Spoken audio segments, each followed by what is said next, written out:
The Humvee rumbled to a stop, its engine coughing dust into the already thick air.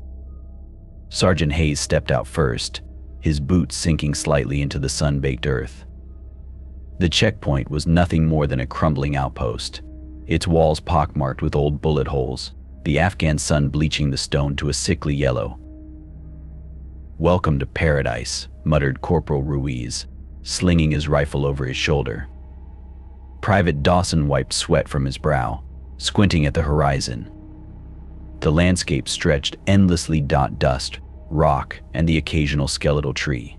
No villages, no roads, just emptiness. It was too quiet. No birds, no wind, just the oppressive hum of heat. "Fan out," Hayes ordered. Ruiz, set up comms. Dawson, perimeter check. "Let's not get lazy just because it looks dead." Dawson nodded, moving toward the edge of the outpost. His radio crackled, just static at first, then a whisper, too faint to make out. He adjusted the volume. "Don't look." He froze. That wasn't Ruiz's voice. It sounded like his own. A shadow flickered at the edge of his vision. Dawson turned. There, atop a distant ridge, stood a figure, tall, draped in a tattered cloak, its face hidden beneath a deep hood, motionless. Watching. His breath hitched. "Sergeant." Hayes followed his gaze. The ridge was empty.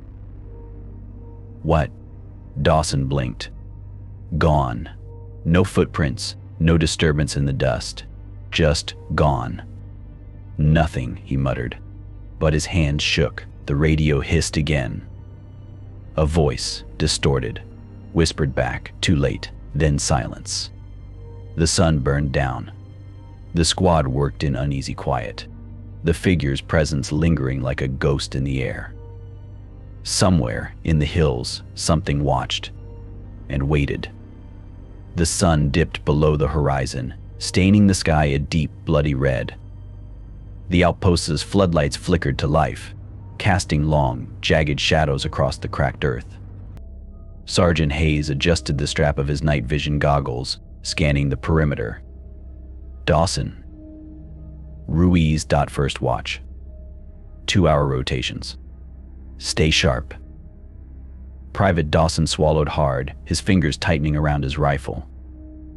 The ridge where he'd seen the figure loomed in the distance, a dark silhouette against the fading light. He hadn't mentioned the voice on the radio again. Neither had Hayes. But the silence between them was heavier than before. Ruiz leaned against the sandbags, chewing on a stale energy bar. "You see something out there, Rook?" Dawson exhaled. "Thought I did. Probably just heat haze." Ruiz smirked. "Or a goat. Those things climb like demons." The joke fell flat. The air was too still, too quiet. No crickets, no wind. Just the low hum of the generator and the occasional crackle of the radio. Then, a whisper. Dawson's head snapped toward the sound. The radio on Ruiz's belt hissed, static bleeding into words. "Eyes on you." Ruiz frowned, tapping the device. "Comms are fried. Dust in the circuits." Probably. But Dawson knew. That voice hadn't been static. It had been his. He forced himself to look back at the ridge, and there it was. The figure. Standing exactly where it had before, its hooded face turned toward them. Motionless. Unnaturally still. Dawson's throat went dry. "Ruiz." Ruiz followed his gaze. Hayes' voice crackled over the comms. "Report." Dawson opened his mouth.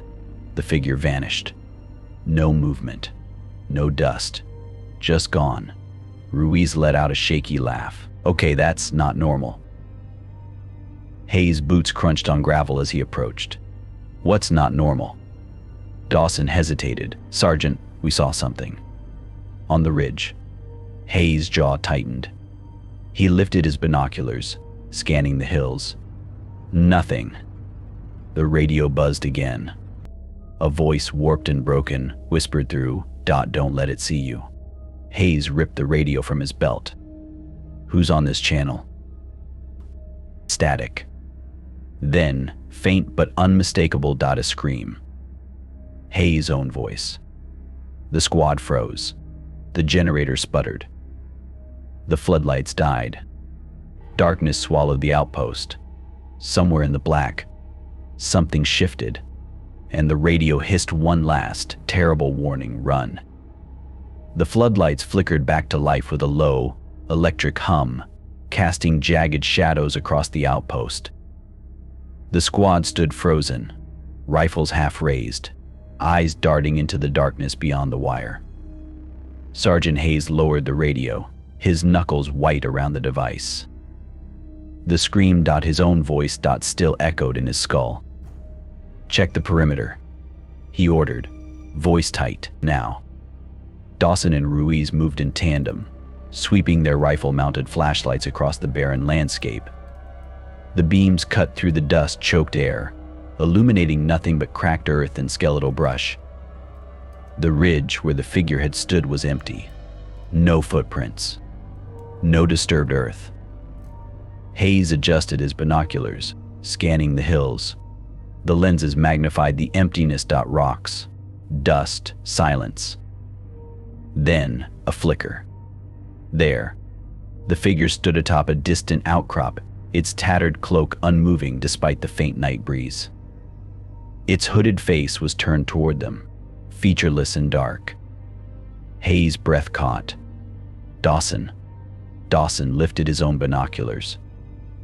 The moment the lenses focused, his stomach lurched. The figure was closer now. Not by much. Just a few meters. But it hadn't moved. It was as if it had always been there, waiting. "It's watching us," Dawson whispered. Ruiz exhaled sharply. "That's not possible. No one could have." The radio on Hayes' belt crackled. A voice, thin and distorted, whispered through the static. "See you." Hayes ripped the radio free. "Identify yourself." No response. Just the hiss of dead air. Dawson's hands trembled. The figure hadn't moved. Not a twitch. Not a breath. It stood like a statue, impossibly still. Then, the radio spoke again. This time in Ruiz's voice, but stretched wrong. "Don't look away." Ruiz recoiled. What was that? Hayes clenched his jaw. "Fall back to the outpost." Tight formation. They retreated, shoulders brushing, rifles trained on the hills. The figure remained, watching. Inside the outpost, Hayes slammed the rusted gate shut. The squad huddled near the comm station. The generators hummed the only sound. Dawson wiped sweat from his brow. "It's not human." Hayes didn't argue. He'd seen things in the mountains. Things that didn't fit into reports. But this was something else. The radio hissed once more. A new voice this time. Weak, pleading. "Help us." Dawson's blood ran cold. It was his own. Outside, the wind picked up, carrying with it the faintest sound. A dry, rattling breath. The floodlights flickered. And when they steadied, the figure was at the wire. Closer, silent, waiting. Night deepened over the outpost, the stars smothered by a haze of dust. The squad huddled inside the crumbling walls, rifles across their laps, eyes darting to the shadows beyond the wire. The floodlights buzzed weakly, their glow barely holding back the dark. Hayes adjusted the comms unit, his fingers stiff with tension. "Command, this is Echo 7, do you copy?" Static. Not the usual white noise of a bad connection. This was something else. A low, guttural hiss, like breath through broken teeth. Then, whispers. "Echo-7, do you?" The voice was Hayes' own, but wrong. Slurred, as if spoken through water. Ruiz stiffened. "That's not command." Dawson's throat tightened. The radio shouldn't have been able to replay Hayes' voice. It shouldn't have been able to predict it. Hayes tried again, grip tightening on the handset. Command, confirm identity. Over. The static swelled, swallowing his words. Then, a chorus of whispers layered over one another. Pleading, screaming, begging. Don't go out there. It's waiting. You can't stop it. Dawson's breath hitched. That last one. His own voice, raw with terror. Hayes slammed the radio down. Enough. Silence. Then, from outside. A sound. A single, deliberate tap. Metal on stone. The squad froze. Hayes motioned for silence, easing his rifle up. Dawson's pulse hammered in his ears as he crept to the window, scanning the perimeter. Nothing. Then another tap. Closer. Ruiz's fingers twitched near his trigger. What is that? Hayes didn't answer, his gaze locked onto the wire. The figure stood just beyond the floodlight's reach, its hooded face turned toward them. One skeletal hand rested against a rock, fingers curled like claws. It hadn't been there a second ago. Dawson's mouth went dry. It's... The radio exploded with noise. A scream. Hayes' voice, shredded with pain. Ripped through the speakers. Then Dawson's. Then Ruiz's. All of them, overlapping, howling like men being torn apart. The floodlights died. Darkness. Dawson's flashlight clicked on, shaking in his grip. The beam cut through the black, illuminating the wire. Empty, no figure, no footprints, just the radio, still screeching their own dying voices back at them. Hayes tore the batteries from the comms unit. The screams cut off. The silence was worse. Somewhere in the hills, something laughed. A dry, rattling sound like wind through dead leaves. Then, tap, right outside the gate. Ruiz's rifle snapped up. We're leaving, now. Hayes didn't argue. The squad moved as one, backs pressed together, weapons trained on the dark. The generator sputtered. The lights flickered. And in that split second of blackness, the radio hissed one last, impossible transmission. You're already dead. The squad moved like ghosts through the pre-dawn gloom, their boots kicking up puffs of dust that hung suspended in the still air. Sergeant Hayes led the way, his rifle raised, the green hue of his night vision goggles casting his face in an eerie pallor. Behind him, Dawson and Ruiz fanned out, their breath shallow, their fingers resting lightly on their triggers. The figure had been spotted again. Closer this time, just beyond the wire, standing motionless in the dead space between the outpost and the ridge. Hayes had seen it himself this time, had watched through his scope as the thing simply appeared, its tattered cloak undisturbed by the wind. No footprints, no sound, just watching. 20 meters ahead, Hayes whispered into his mic, the words barely more than a breath. Dawson's pulse thundered in his ears. The radio on his belt was silent now, but the memory of those distorted voices, their voices, still clawed at the edges of his thoughts. You're already dead. Ruiz shifted beside him, his rifle sweeping the darkness. Nothing on thermal, he muttered. No heat signature. Just cold. Hayes didn't respond. His gaze was locked onto the spot where the figure had stood, empty now. But they all knew it wasn't gone. A gust of wind kicked up, carrying with it the scent of dry earth and something else. Something faintly metallic, like old blood. Dawson's stomach twisted. Then a whisper, not over the radio, not in his head, right behind him. Dawson spun, his rifle snapping up. Nothing, just the empty expanse of the Afghan night, the hills rising like the spines of some long-dead beast. Hayes' voice crackled in his earpiece, sharp. Dawson. Report. Dawson swallowed. Heard something. Close, Ruiz exhaled, shaky. Yeah, me too. Hayes' jaw tightened. He motioned forward, keep moving. Single file, watch your angles. They advanced, the silence pressing in around them like a living thing. The ground beneath their boots was unnaturally smooth, untouched by wind or animal. No scorpions, no snakes, just dust, thin. A sound, soft, deliberate. Tap. Hayes froze. The squad halted as one, weapons raised, breaths held. The sound came again. Tap. Closer. Dawson's flashlight flicked on, the beam cutting through the dark. And there it was. The figure stood 10 paces ahead, its hooded face turned toward them, its skeletal fingers curled around a rock. It didn't move, didn't breathe, just watched. Ruiz's voice was a strangled whisper. That's impossible. It wasn't there. The radio on Hayes' belt crackled to life. A voice, Dawson's own, but broken, pleading, spilled from the speaker. Don't let it touch you. The figure tilted its head, and the world went black. The flashlights died, the night vision cut out. Darkness, absolute. Then, from somewhere impossibly close, the dry rasp of breath, and the whisper of fabric against stone. Moving. Toward them. The darkness was suffocating. Dawson's breath came in shallow gasps, his fingers tightening around his rifle.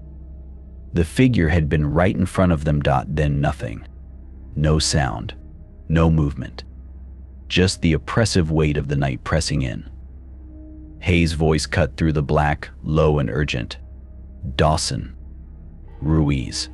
Sound off. Here, Ruiz muttered, his voice tight.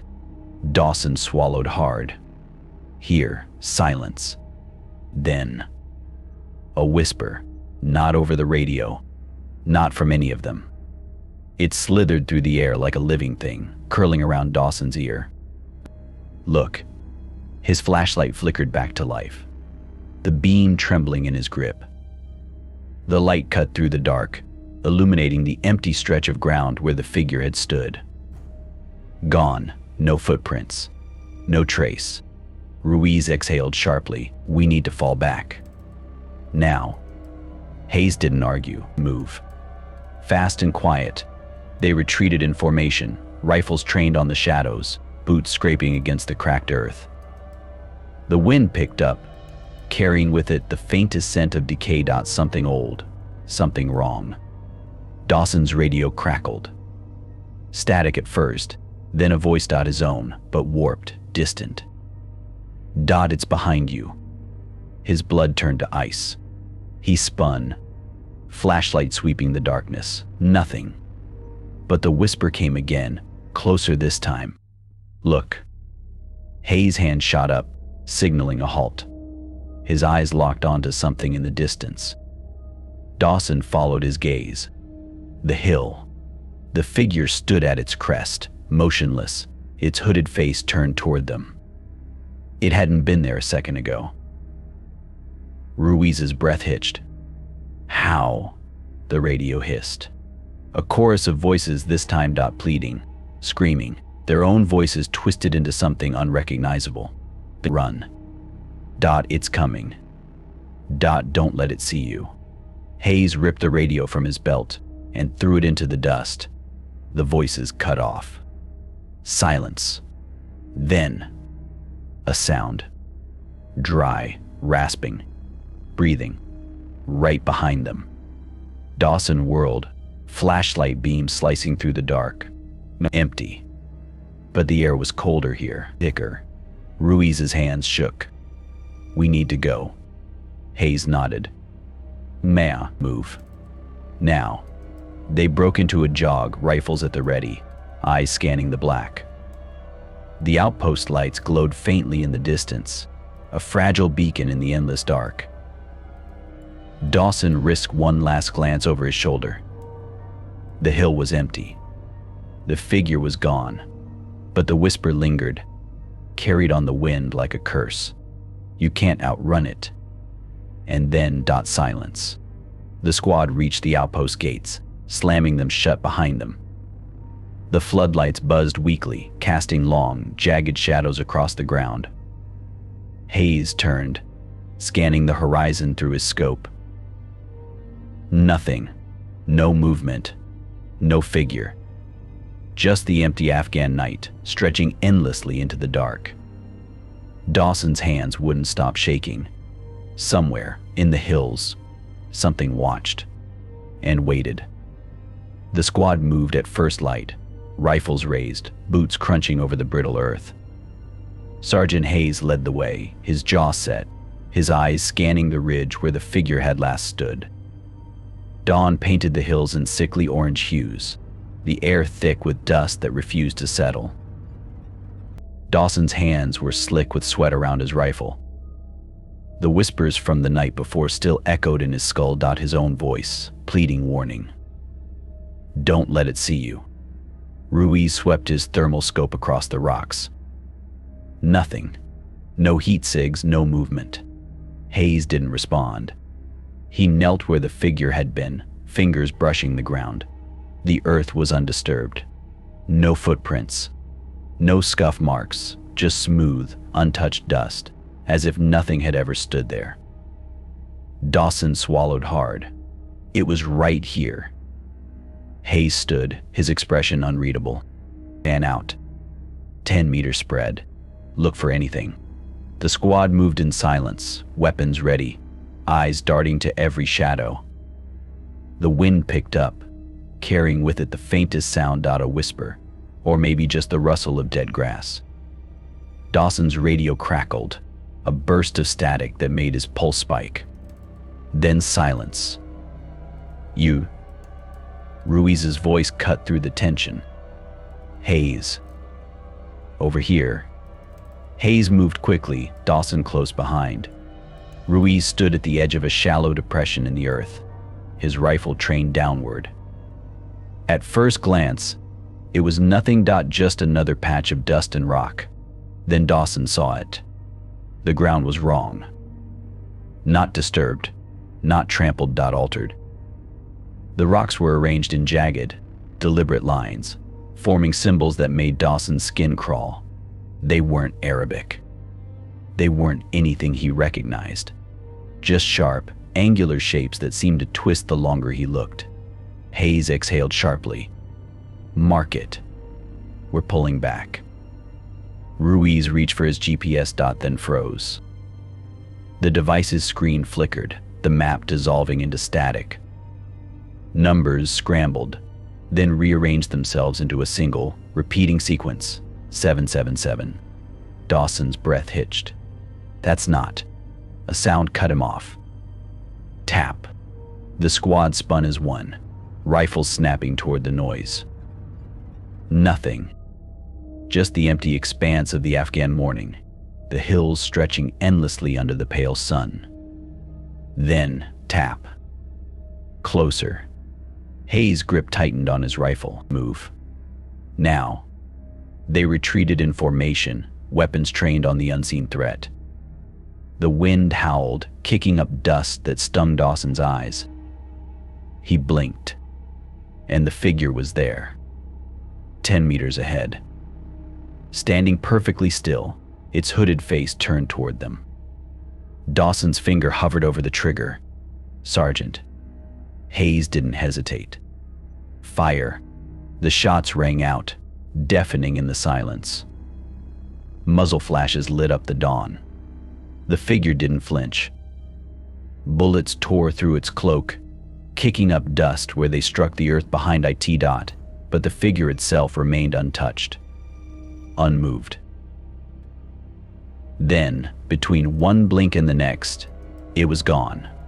No movement, no sound, just empty air where it had stood. Ruiz's voice was raw. What was that? Hayes didn't answer. His gaze was locked on the spot where the figure had been. The dust settled, revealing something new. Footprints, but not leading away, leading toward them, fresh, deep, as if something heavy had been standing right in front of them. Dawson's radio hissed to life. A voice, broken and wet, whispered through the static you missed. Then silence. His squad stood frozen, the morning sun burning down on their backs. Somewhere in the hills, something watched and waited. The squad returned to the outpost in silence, their boots dragging through the dust. The sun climbed higher, bleaching the landscape into a washed-out nightmare. Inside the crumbling walls, the air was thick with the scent of sweat and gunpowder, the remnants of their failed engagement clinging to them like a curse. Hayes slammed the rusted gate shut behind them, his knuckles white around his rifle. Checked the radios. Now. Ruiz moved to the comm station, his fingers shaking as he adjusted the dials. Static hissed from the speakers, a low, guttural noise that made Dawson's skin crawl. Nothing from command, Ruiz muttered. Just me. The static twisted, warping into something almost human. A whisper, faint but unmistakable. Help me. Dawson's breath caught. That was his voice. Hayes stiffened. Run it back. Ruiz's hands hovered over the controls. It's not a recording, Sarge. It's live. The radio crackled again. Another voice. Ruiz's, this time. Broken and pleading. Don't leave me out here. Ruiz recoiled as if struck. I never said that. Hayes grabbed the handset, his voice sharp. Identify yourself. Now. The static swelled, swallowing his words. Then, a chorus of voices spilled forth, overlapping, screaming. It's coming. The cave. You can't stop it. All of them. Their own voices. Dawson's hands trembled. These weren't echoes. They were pleased. Terrified. Desperate. Spoken in tones they'd never used before. Hayes ripped the handset free, slamming it onto the table. The voices didn't stop. They seeped from the radio like blood from a wound, filling the room with their own dying words. It's inside. The floodlights flickered. Dawson's head snapped up. Outside the wire, the figure stood motionless, its hooded face turned toward them, closer than before. Hayes' voice was a razor's edge. Weapons up. The squad moved as one, rifles trained on the silhouette beyond the wire. The figure didn't react. Didn't move.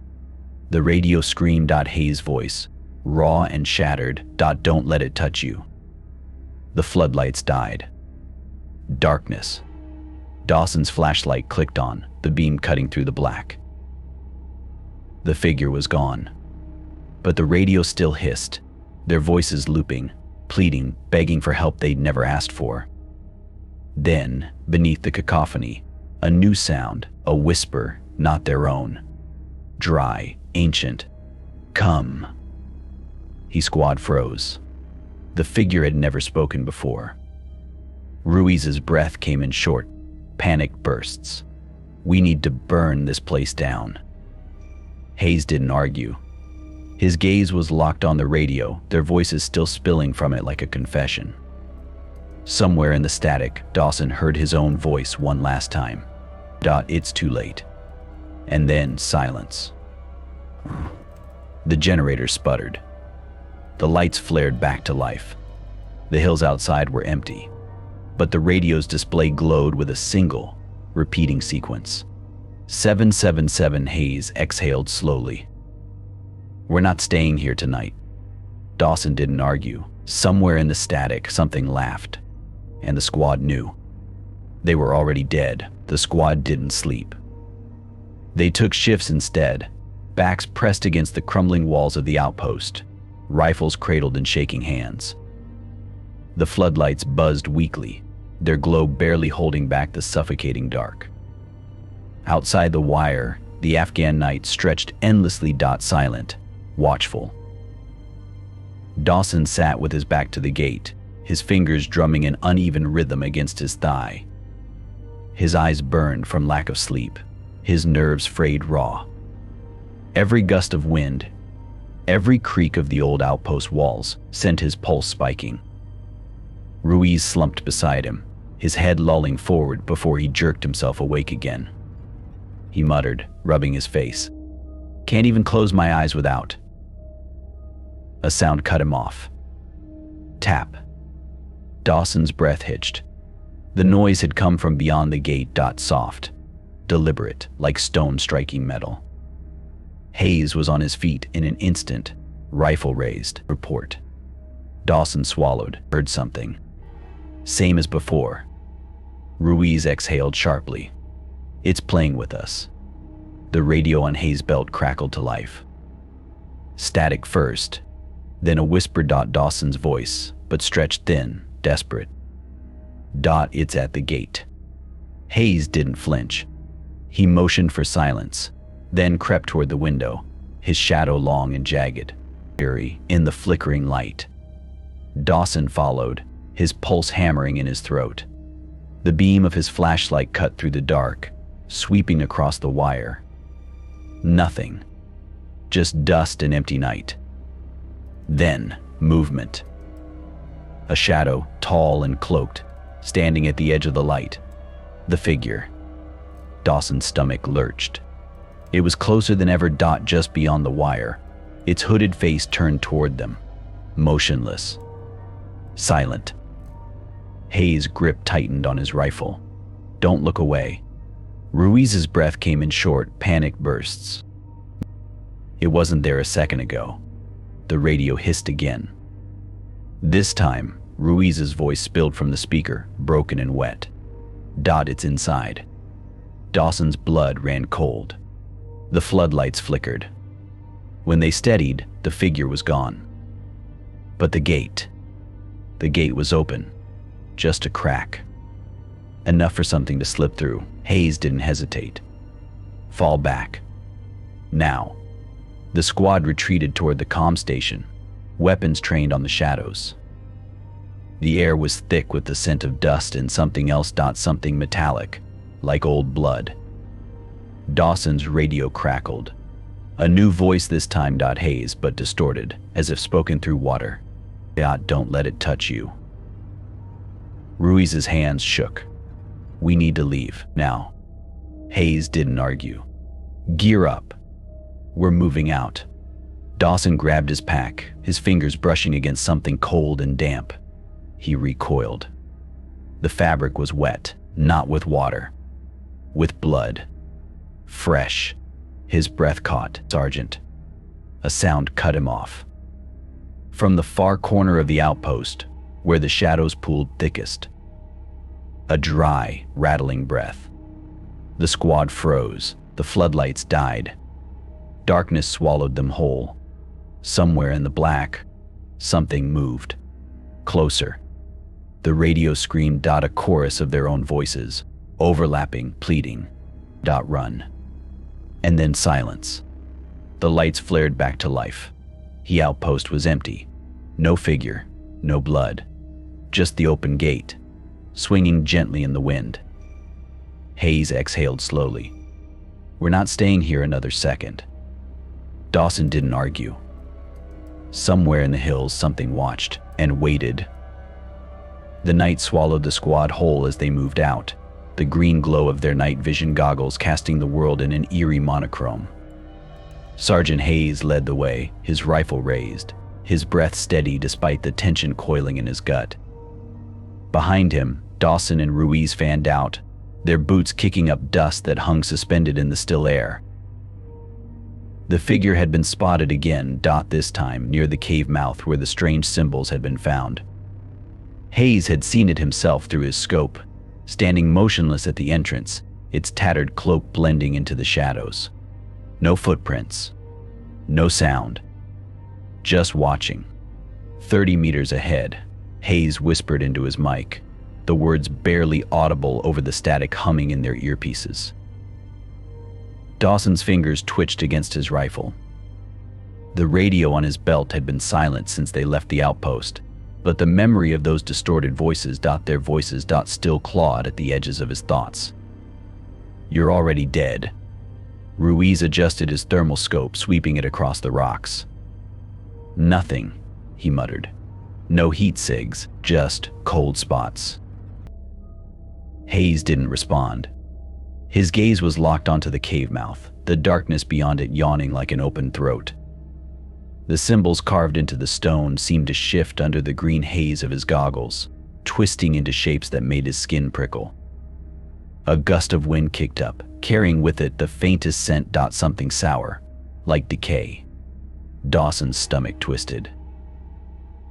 Then, a whisper. Not over the radio, not in his head. Right beside him. Dawson spun, his rifle snapping up. Nothing. Just the empty expanse of the Afghan night, the hills rising like the ribs of a long-dead beast. Hayes' voice crackled in his earpiece, sharp. Dawson. Report. Dawson swallowed. Heard something. Close. Ruiz exhaled, shaky. Yeah, me too. Hayes motioned forward. Keep moving. Watch your angles. They advanced, the silence pressing in around them like a living thing. The ground beneath their boots was unnaturally smooth, untouched by wind or animal. No scorpions, no snakes, just dust. Then, a sound. Soft, deliberate. Tap. Hayes froze. The squad halted as one, weapons raised, breaths held. The sound came again. Tap. Closer. Dawson's flashlight flicked on, the beam cutting through the dark. And there it was. The figure stood at the cave mouth, its hooded face turned toward them, its skeletal fingers curled around a rock. It didn't move. Didn't breathe. Just watched. Ruiz's voice was a strangled whisper. That's impossible. It wasn't there. The radio on Hayes' belt crackled to life. A voice. Dawson's own, but broken, pleading. Spilled from the speaker. Don't let it touch you. The figure tilted its head, and the world went black. The flashlights died, the night vision cut out. Darkness, absolute. Then, from somewhere impossibly close, the dry rasp of breath, and the whisper of fabric against stone. Moving. Toward them.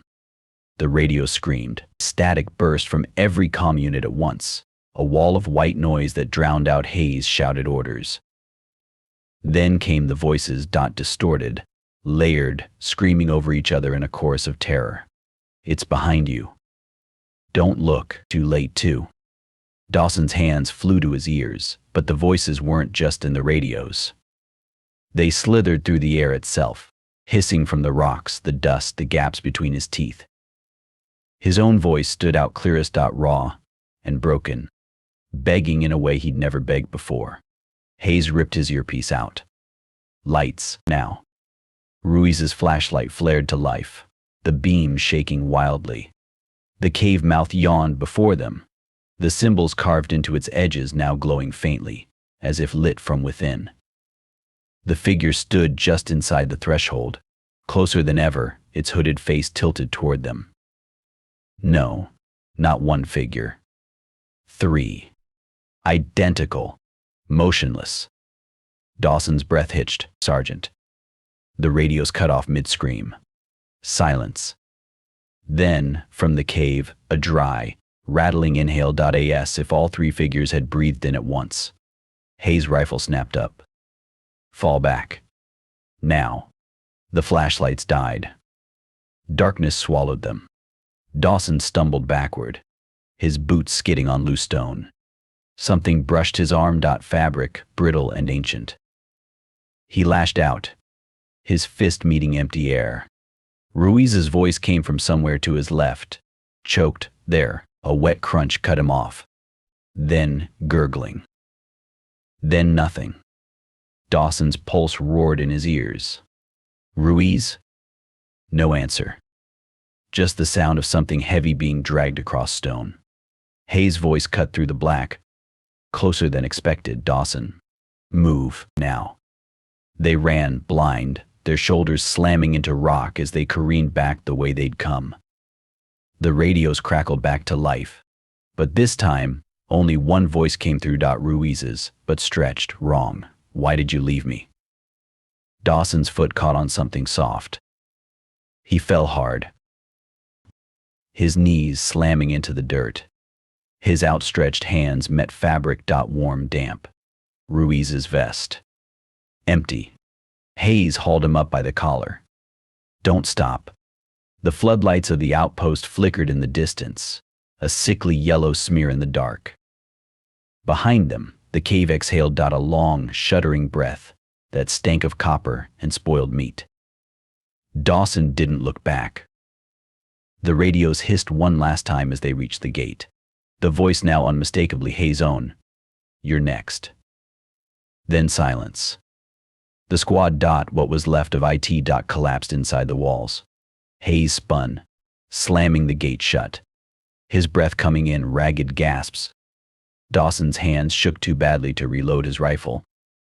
Outside, the wind picked up, carrying with it a sound like laughter, and the distant, deliberate tap of stone on stone. Closer this time. Always closer. The outpost had become a prison. 3 days. 3 days since Ruiz had vanished into the dark.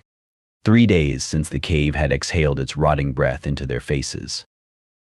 3 days of silence from command, of radios hissing with voices that weren't theirs. Until they were. Sergeant Hayes sat slumped against the comm station, his rifle across his lap, his eyes bloodshot and unblinking. He hadn't slept. None of them had. Every time Dawson closed his eyes, he saw it. The hooded figures, standing in a silent row, their hollow faces turned toward him. The wind howled through the cracks in the walls, carrying with it the faintest whisper. Look. Dawson's head snapped up. The floodlights outside flickered, their glow dimming for a heartbeat before flaring back to life. The wire was empty. But the air was colder now. Thicker. Hayes didn't react. His fingers traced the edge of his radio, the device silent for the first time in days. No static. No screams. Just dead air. That was worse. Dawson's hands wouldn't stop shaking. We can't stay here. Hayes didn't answer. His gaze was fixed on the cave mouth visible through the window. A black slit in the distant hills. The figures stood there now, motionless, watching. It hadn't been there a second ago. Dawson's breath hitched. Hayes. I see it. The radio between them crackled to life. A voice. Ruiz's. Spilled from the speaker, wet and broken. It's inside the walls. Hayes grabbed the radio, his knuckles white. Ruiz? Static.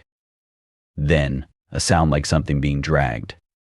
Dawson's flashlight clicked on, the beam sweeping the room, empty. But the scent of copper hung heavy in the air. The radio hissed again. This time it was Hayes' own voice, but stretched, guttural. You should have run when you had the chance. The floodlights died. Darkness. Dawson's pulse pounded in his ears. Something shifted in the corner. A whisper of fabric. The dry rasp of breath. Closer. Hayes' rifle clicked as he raised it. Show yourself. Silence. Then, tap. Right beside Dawson's boot. He recoiled, flashlight beam slicing downward. Nothing. Just the radio, its display glowing with a single, repeating sequence. 777. The lights flared back to life. The outpost was empty. But the gate was open. Just a crack. Hayes exhaled slowly. We're leaving. Now. Dawson didn't argue. Somewhere in the hills, something laughed. And the radio whispered one last, terrible truth. You're already dead. Dawn bled across the horizon, staining the sky a sickly orange. Sergeant Hayes stood at the outpost gate, his fingers curled tight around his rifle.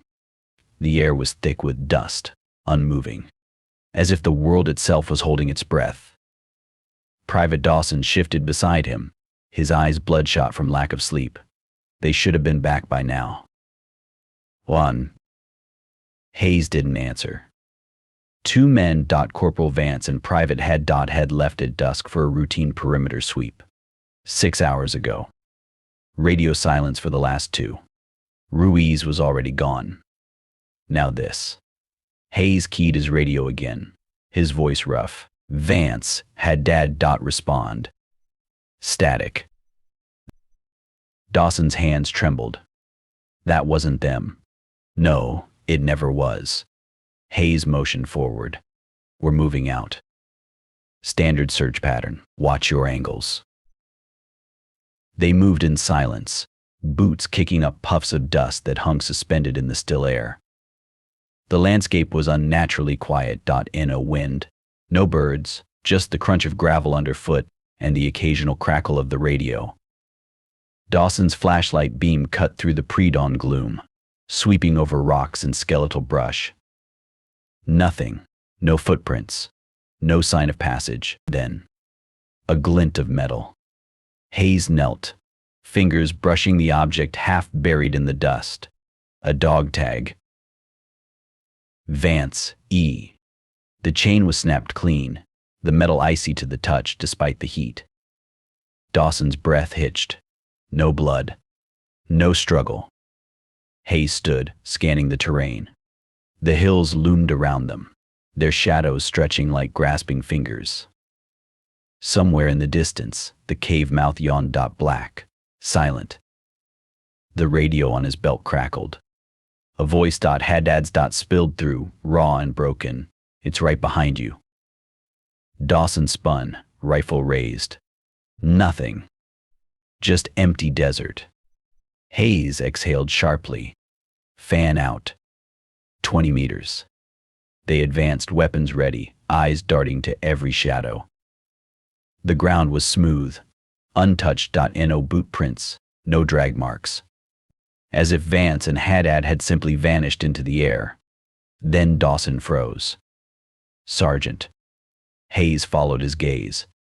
The dust ahead was disturbed. Not by footsteps, but by something else. Deep, jagged grooves cut into the earth, forming symbols identical to those near the cave.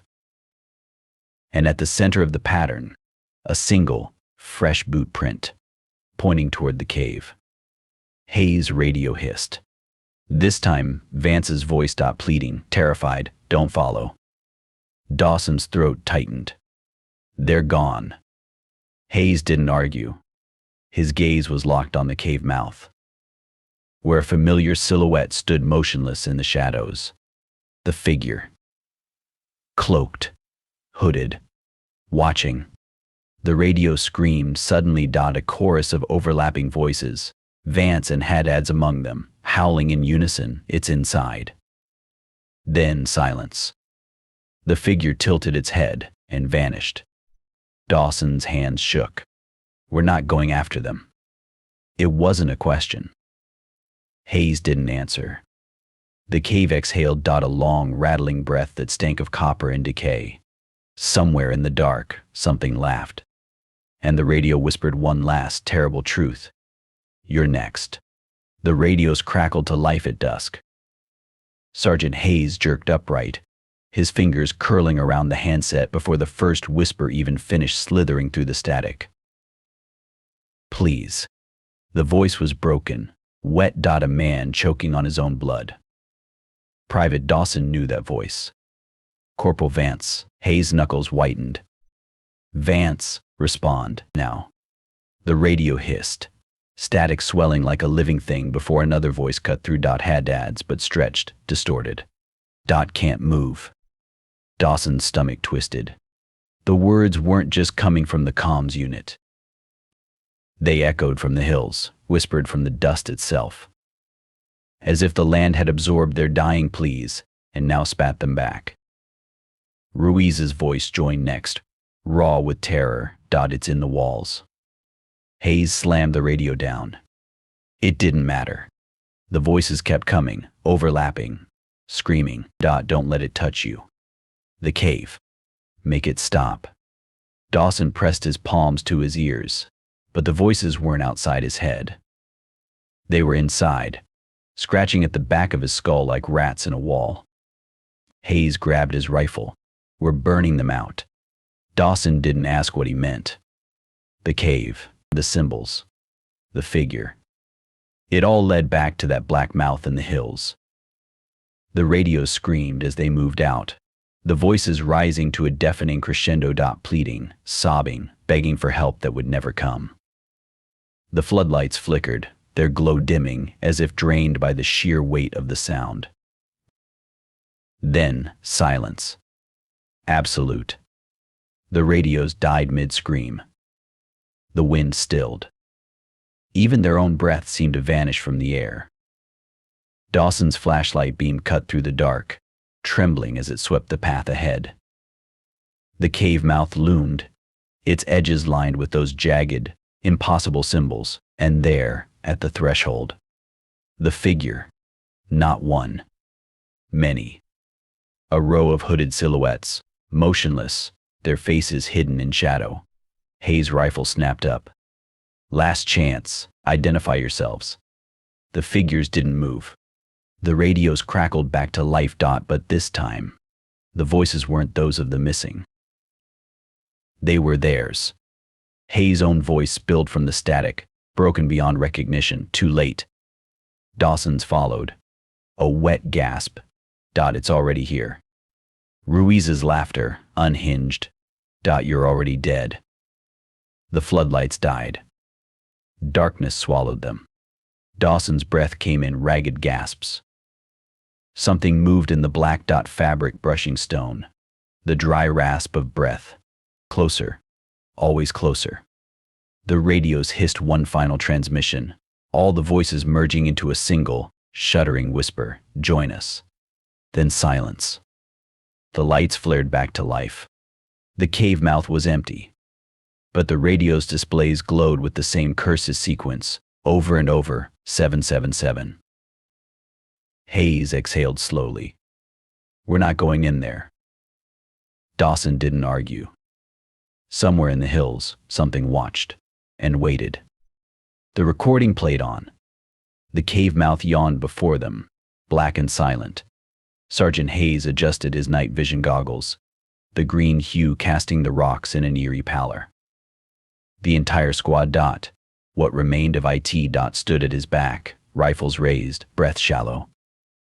Dawson's hands trembled around his weapon, his skin slick with sweat despite the chill that clung to the air. They'd tried ignoring it. They'd tried running. Now, Hayes had made the call, direct confrontation. No more whispers. No more games. "Formation Delta," Hayes ordered, voice low. "Dawson, left flank. Rest of you, watch R6. The squad moved as one, boots crunching over the brittle earth. The cave entrance loomed closer, the jagged symbols carved into its edges seeming to pulse under the green glow of their optics. The air here was thick, sour, like old blood and spoiled meat. Dawson's radio crackled. Static first, then a whispered, his own voice, but stretched thin with terror. "Don't go in." He ripped the earpiece out. Hayes didn't react. His rifle swept the darkness ahead, the barrel steady despite the tension coiled in his shoulders. The cave exhaled, a slow, rattling breath that made the hairs on Dawson's neck stand on end. Then, movement. A shadow shifted just beyond the threshold, tall and cloaked, the figure. Hayes' finger hovered over the trigger, last chance.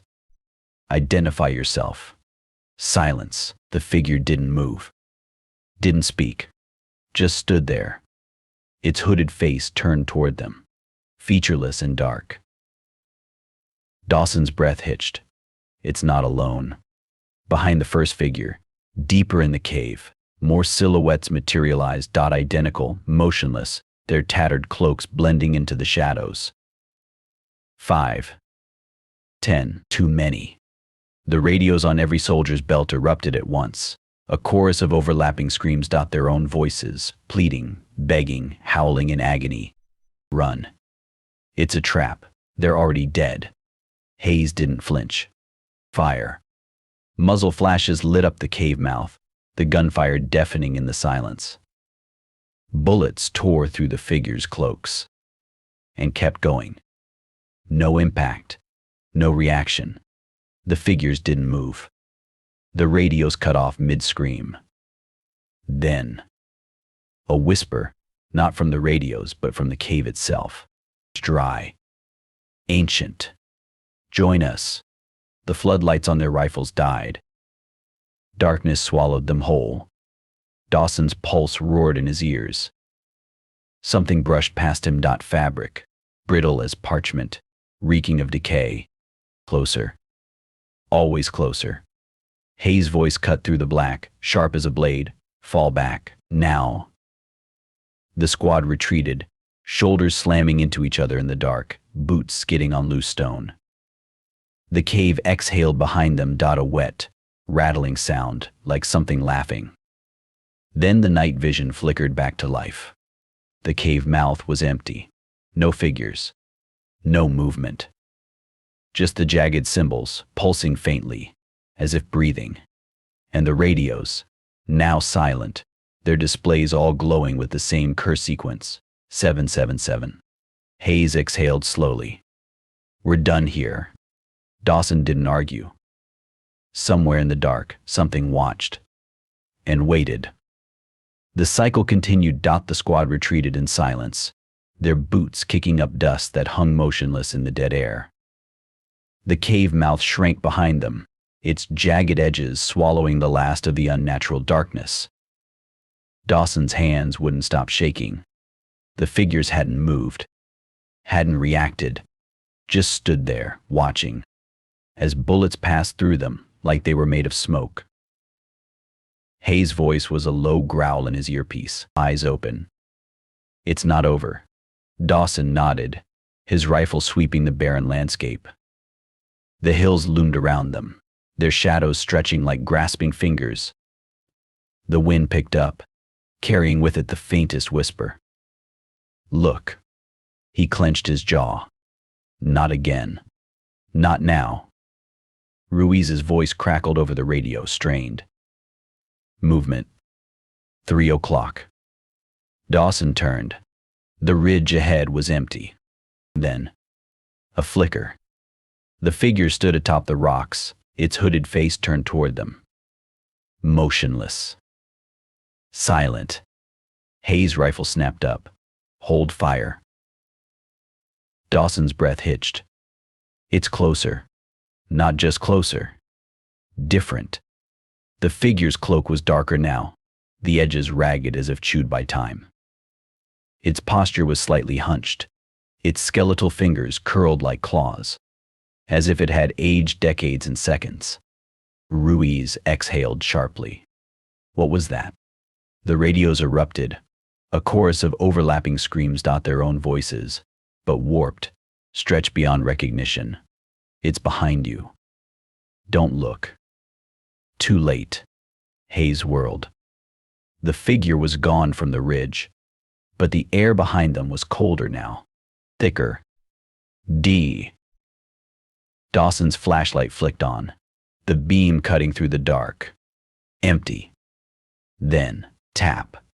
The sound came from their left, soft, deliberate.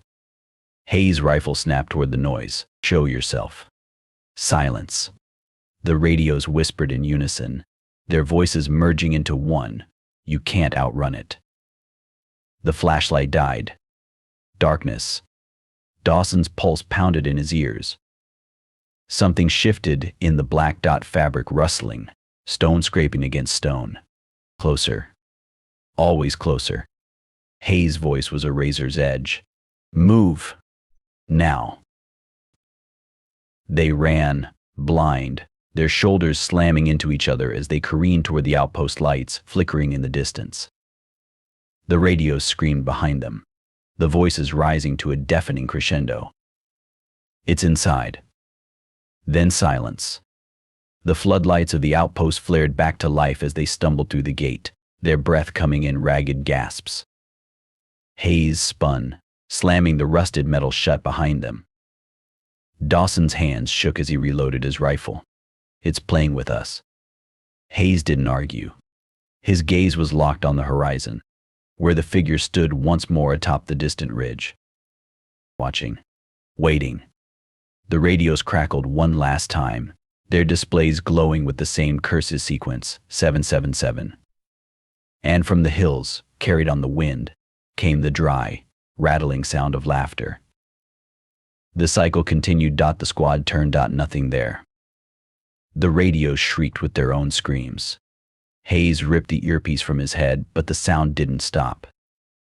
It bled from the comms unit on his belt, from the handheld radios scattered across the outpost table, from the very air itself. Layered, overlapping, a chorus of their own voices screaming in agony. Don't look. In D, it's right behind you. B. Too late. Dawson's hands flew to his ears, but the voices weren't outside his skull anymore. They were inside, scratching at the bone, whispering in tones he'd never used but somehow recognized as his own. Ruiz backed into the wall, his rifle clutched to his chest like a talisman. Make it stop. Make it stop.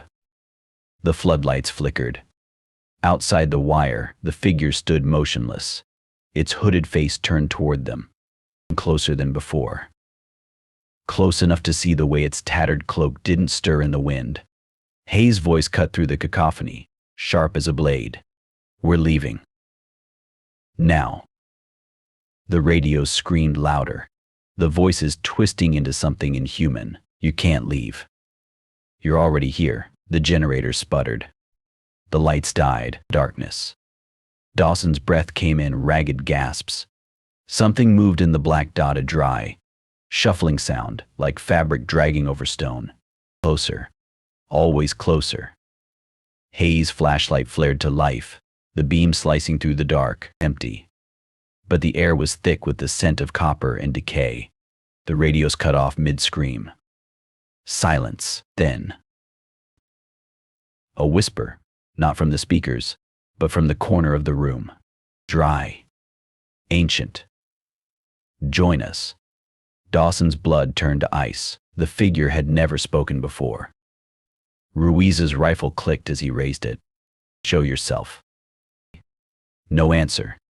Just the faintest sound. A breath, rattling and wet, right beside Dawson's ear. He spun. Nothing. The flashlight beam trembled in his grip. The outpost was empty, but the radio's displays glowed with the same cursed sequence, over and over, 777. Hayes exhaled slowly. We're not waiting for dawn. Dawson didn't argue. The Humvee's engine roared to life, the sound alien after days of silence. The squad piled in, rifles trained on the shadows, breath shallow. The radios hissed one last transmission as they peeled away from the outpost, the voices merging into a single, shuddering whisper, see you soon.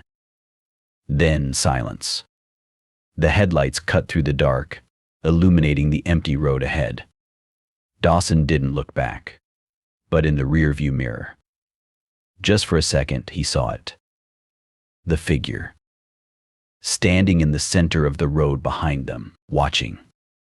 Waiting. The cycle continued. The Humvee's headlights carved a trembling path through the night, the beams flickering like dying stars. Inside, the squad sat in silence, their rifles clutched tight, their eyes darting to every shadow that flitted past the windows. No one spoke. No one needed to. The radios had gone quiet, but the echo of those last, terrible words still clung to the air. See you soon.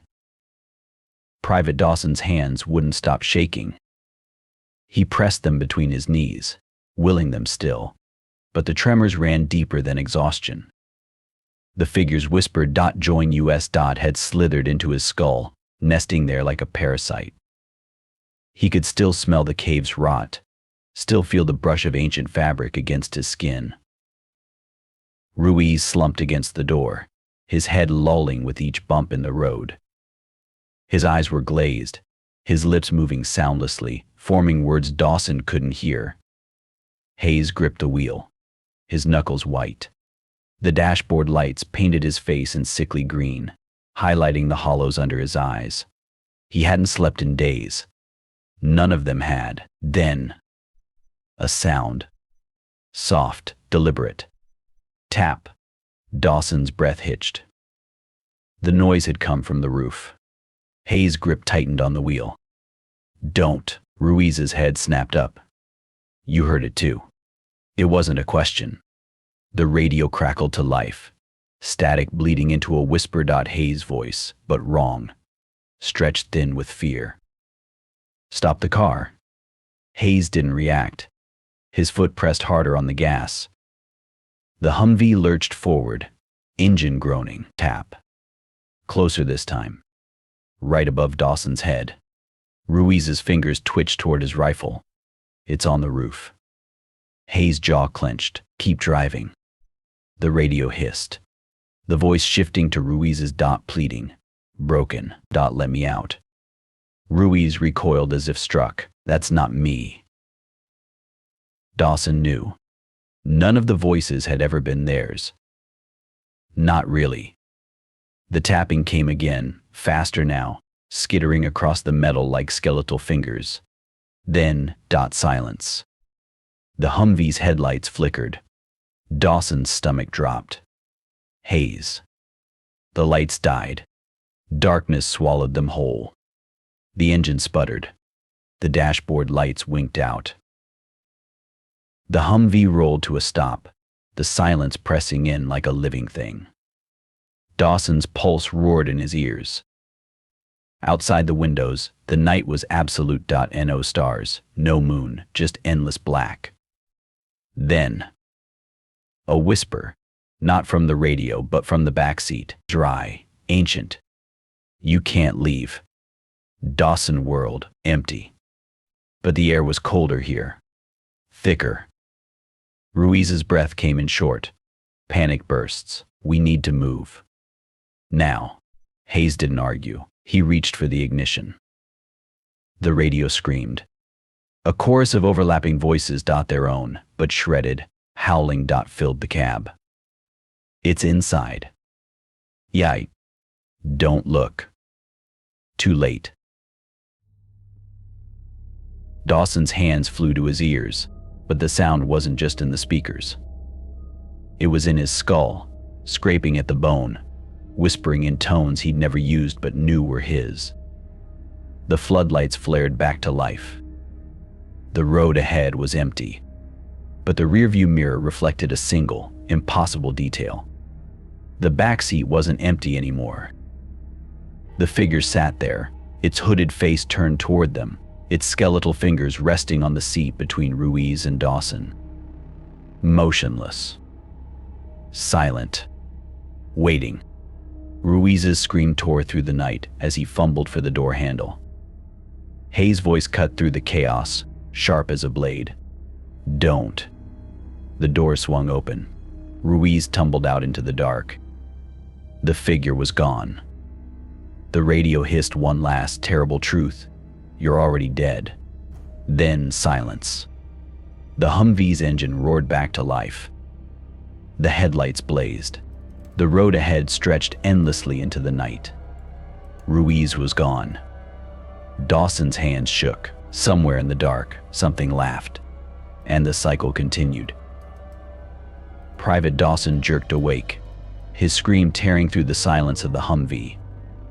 His hands clawed at his vest, fingers tangling in the straps as if trying to rip himself free. The dream clung to him. Cold, suffocating. Its tendrils still wrapped around his throat. The figure, standing over him, whispering in a language that slithered between words and screams. Hayes' grip tightened on the wheel, his eyes flicking to Dawson in the rearview mirror. Another one? Done. Dawson nodded, his breath ragged. He didn't need to explain. They'd all been dreaming now. The same hooded silhouette, the same whispers, the same suffocating dread that lingered long after. Ruiz's absence was a physical weight in the vehicle. The back seat where he'd last sat was empty, but the air there felt thick, as if something invisible still occupied the space.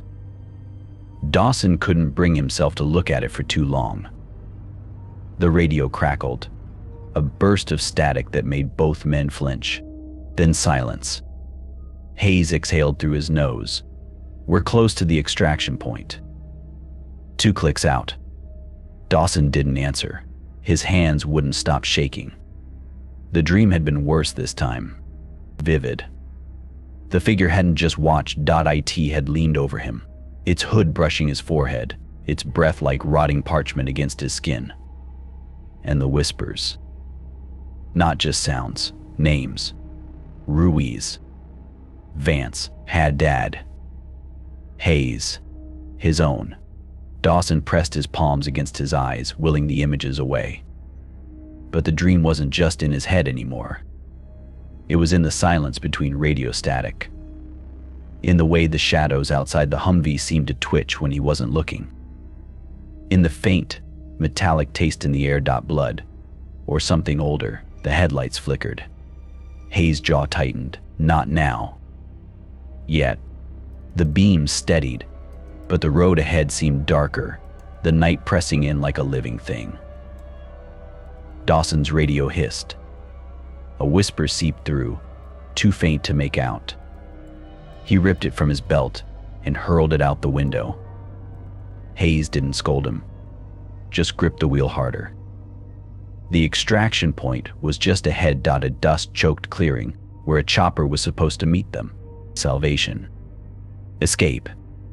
Dawson didn't believe it. The Humvee rolled to a stop. The engine died with a shudder. Silence. No chopper. No voices. Just the wind, howling through the rocks like a thing in pain. Hayes stepped out first, his rifle raised, his eyes scanning the empty sky. They're late. They're late. Dawson didn't move. His gaze was locked on the rearview mirror. The reflection showed the back seat, empty. But for a single, impossible moment, he swore he saw the figure there. Hooded, motionless, its face turned toward him. Then gone. The radio Hayes had left on the dashboard crackled to life. A voice. Dawson's own, but broken, pleading. Spilled into the cab. You never left the cave. The wind screamed. The dream wasn't over. It had never been a dream at all. The Humvee's engine ticked as it cooled, the only sound in the suffocating silence. Dawson's breath fogged in the pre-dawn chill, his fingers numb around his rifle. But the extraction point was empty. No chopper. No reinforcements. Just the endless stretch of desert and the weight of something watching from the dark. Hayes stood rigid beside the vehicle, his gaze locked on the horizon. The first hints of dawn bled across the sky, staining the rocks in sickly hues of orange and gray. Then, movement. Dawson's pulse spiked. At the edge of the clearing, just beyond the perimeter of their headlights' reach, the figure stood. Motionless. Silent. Its tattered cloak hung unnaturally still, untouched by the wind. Closer than ever. Hayes' rifle snapped up, old. Dawson's finger hovered over the trigger. The figure didn't react. Didn't flinch. Just stood there. Its hooded face turned toward them, featureless and dark.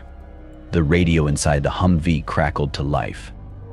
Static first, then a whisper. Dawson's own voice, raw with terror. Don't let it see you. Hayes didn't hesitate. Fire.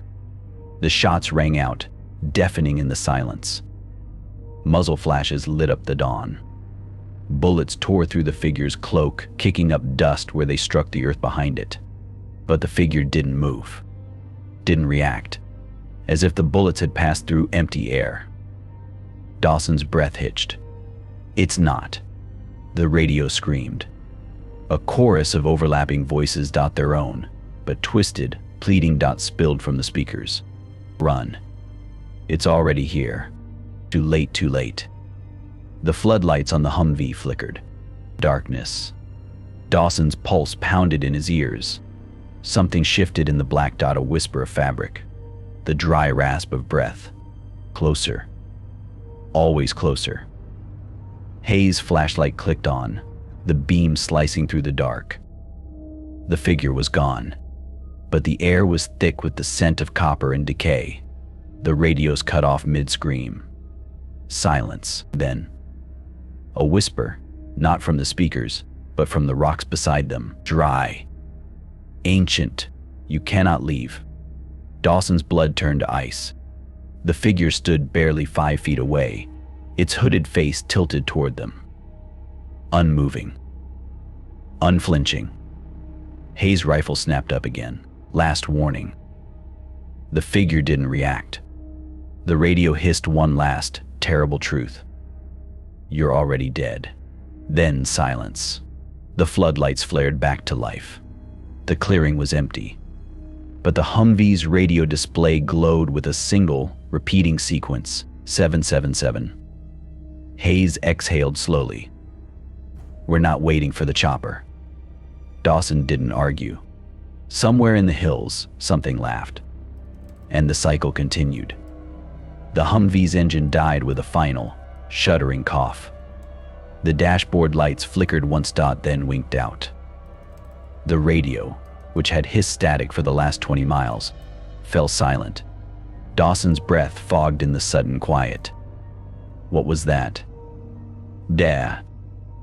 Hayes twisted the key. Nothing. The ignition didn't even click. Outside, the desert stretched endlessly under the pale dawn light, the silence absolute. No wind, no birds, just the oppressive weight of stillness. Then, a sound, soft, deliberate. Tap. Dawson's head snapped toward the noise. The sound had come from the roof. Hayes' grip tightened on the wheel. Don't. The radio crackled to life. Static bled into a whisper. Hayes' own voice, but stretched thin with fear. Don't move. Dawson's fingers twitched toward his rifle. The radio shouldn't have worked. The power was dead. Tap. Closer this time. Right above Dawson's head. Hayes' jaw clenched. It's on the roof. The radio hissed, the voice shifting to Dawson's. Pleading, broken. Don't let it see you. Dawson recoiled. That wasn't him. It couldn't be. The tapping came again, faster now, skittering across the metal like skeletal fingers. Then, silence. The Humvee's headlights flickered weakly before dying completely. Darkness swallowed them whole. Dawson's pulse roared in his ears. Outside the windows, the pre-dawn light had vanished, replaced by an unnatural black. No stars. No horizon. Just endless night. Then, a whisper, not from the radio but from the back seat. Dry, ancient. You cannot leave. Dawson whirled, empty. But the air was colder here, thicker. Hayes reached for the door handle. We move. Now. The radio screamed. A chorus of overlapping voices. Their own, but shredded. Howling. Filled the cab. It's inside. Don't look. Too late. Dawson's hands flew to his ears. But the sound wasn't just in the speakers. It was in his skull, scraping at the bone, whispering in tones he'd never used but knew were his. The floodlights flared back to life. The road ahead was empty, but the rearview mirror reflected a single, impossible detail. The back seat wasn't empty anymore. The figure sat there, its hooded face turned toward them, its skeletal fingers resting on the seat between them.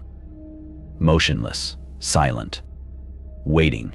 Hayes' voice cut through the chaos, sharp as a blade. Don't move. The radio hissed one last, terrible truth. You're already dead. Then silence. The Humvee's engine roared back to life. The headlights blazed. The road ahead stretched endlessly into the dawn. The figure was gone. Dawson's hands shook. Somewhere in the hills, something laughed. And the cycle continued. The squad moved in silence, their boots kicking up dust that hung motionless in the dead air. The figure had vanished again, but not before leading them deeper into the hills, toward the cave where the symbols pulsed like a wound in the earth. Sergeant Hayes adjusted his night vision goggles, the green hue casting the rocks in an eerie pallor. His breath was steady, controlled, but his fingers twitched against his rifle. They were down to 3 now. Hayes, Dawson, and the last remaining private, a kid named Cole, who hadn't spoken since Ruiz disappeared. Dawson's radio crackled, static bleeding into a whispered. His own voice, but stretched thin with terror. "Don't follow." He ripped the earpiece out. Hayes didn't react. His gaze was locked on the ridge ahead, where the figure had last stood. The terrain here was wrong. Too smooth, untouched by wind or time. No footprints. No signs of passage. Just the oppressive silence and the distant, jagged mouth of the cave. Cole's voice was a rasp. "We shouldn't be here." Hayes ignored him. "Fan out." 10-meter spread. They advanced, weapons raised, eyes darting to every shadow. The wind picked up, carrying with it the faintest scent. Something sour, like spoiled meat. Then, a sound, soft, deliberate, tap. Dawson froze. The noise had come from behind them. Hayes turned, rifle snapping toward the sound. Nothing. Just the empty expanse of the Afghan dawn, the hills stretching endlessly under the pale light. The radio on Cole's belt hissed. A whisper. Cole's own voice, but broken, wet. Spilled from the speaker. "It's right behind you." Cole spun, flashlight beam slicing through the dark. Empty. Then, tap, closer. Hayes' grip tightened on his rifle. Old position. The radios crackled to life in unison, a chorus of overlapping screams. Their own voices, pleading, begging, howling in agony. "Run. It's in the rocks. Don't let it touch you." The floodlights on their rifles flickered. Darkness. Dawson's breath hitched. Something moved in the black. Fabric brushing stone. The dry rasp of breath. Closer. Always closer. Hayes' voice cut through the chaos, sharp as a blade. "Fall back. Now." They ran, blind, shoulders slamming into each other as they careened down the slope. The radio screamed behind them, the voices rising to a deafening crescendo. Too late. Then silence. The lights flared back to life. The hills were empty, but the radio's displays glowed with the same curse sequence, over and over. 777. Cole's hands shook. "We're not going after it."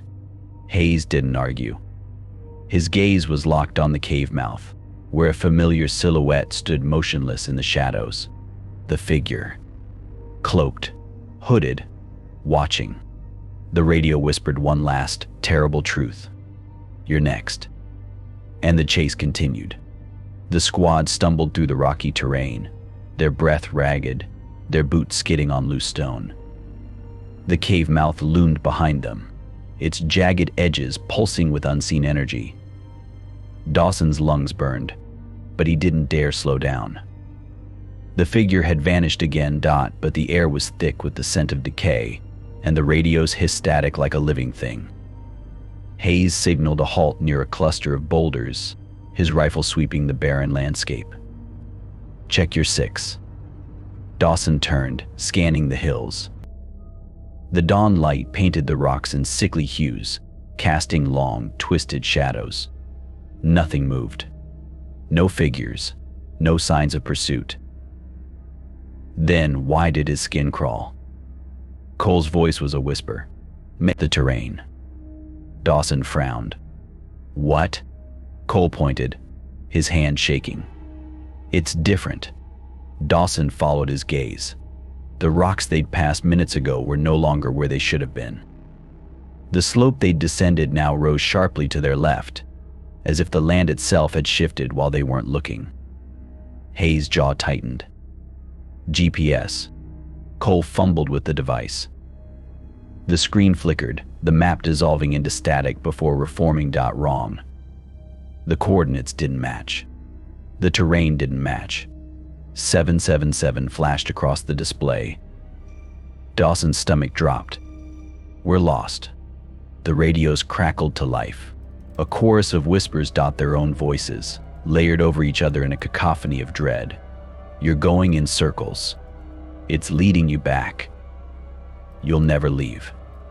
Hayes ripped the GPS from Cole's hands and hurled it against the rocks.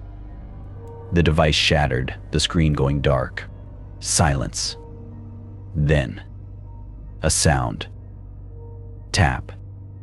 Dawson's blood turned to ice. The noise came from the boulder beside him. Soft, deliberate, like a fingernail against stone. Hayes' rifle snapped toward the sound. Nothing. Just smooth, unmarked rock. The wind picked up, howling through the hills like a wounded animal. Dust swirled around their boots, forming strange, jagged patterns in the dirt. Symbols, just like the ones near the cave. Cole backed away, his breath coming in short, panic bursts. We need to move. Now. The radios erupted, screaming in unison. A single, distorted voice that wasn't theirs. Too late. The floodlights on their rifles died. Darkness. Dawson's pulse pounded in his ears. Something moved in the black. A whisper of fabric, the dry rasp of breath. Closer. Always closer. Hayes' voice cut through the night, sharp as a blade. Run. They sprinted blindly, shoulders slamming into unseen rocks, boots slipping on shifting terrain. The radio shrieked behind them, the voices merging into one final, terrible warning: you can't escape. Then silence. The lights flared back to life. The hills stretched endlessly in every direction. Identical, lifeless, wrong. No landmarks, no path. Just the same cursed rocks, the same dead earth. And the radios, now silent, their displays all glowing with the same sequence, 777. Hayes exhaled slowly. We're not getting out this way. Dawson didn't argue. Somewhere in the shifting dark, something laughed, and the chase continued. The cave mouth yawned before them, darker than the night itself. Sergeant Hayes halted at the threshold, his rifle's flashlight beam dissolving into the blackness just feet beyond the entrance. The symbols carved into the stone pulsed faintly under the light, their jagged edges seeming to shift when not looked at directly. Dawson's breath came in shallow gasps. Itchmaman. Spay. The figure had led them here. Vanishing and reappearing just out of reach, always drawing them closer. Now it stood inside the cave, barely visible in the shadows, its tattered cloak blending into the darkness. Motionless. Waiting. Hayes keyed his radio. Static hissed back, warping into a whispered. His own voice, but stretched thin with terror. Don't go in. He ripped the earpiece out. Cole's hands shook around his rifle. We should burn it. Grenades. Anything. Hayes didn't answer. His light swept the cave walls. The symbols weren't carved. They were grown, twisting from the stone like veins. Some pulsed with a faint, sickly glow. Others wept a dark, viscous fluid that smelled of copper and spoiled earth. The figure hadn't moved.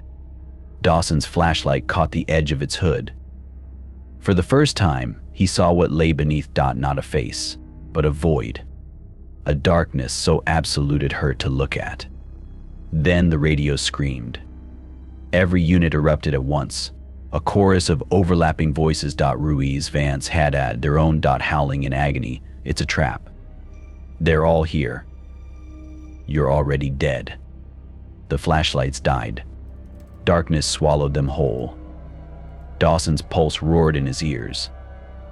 Something moved in the black. Dry fabric brushing stone, the wet click of something breathing. Closer. Always closer. Hayes' voice cut through the chaos. Fall back. They stumbled backward, shoulders slamming into each other. Dawson's boot caught on something soft. He looked down. Ruiz's vest lay in the dust, its fabric torn and damp. The flashlights flickered back to life. The cave entrance was empty.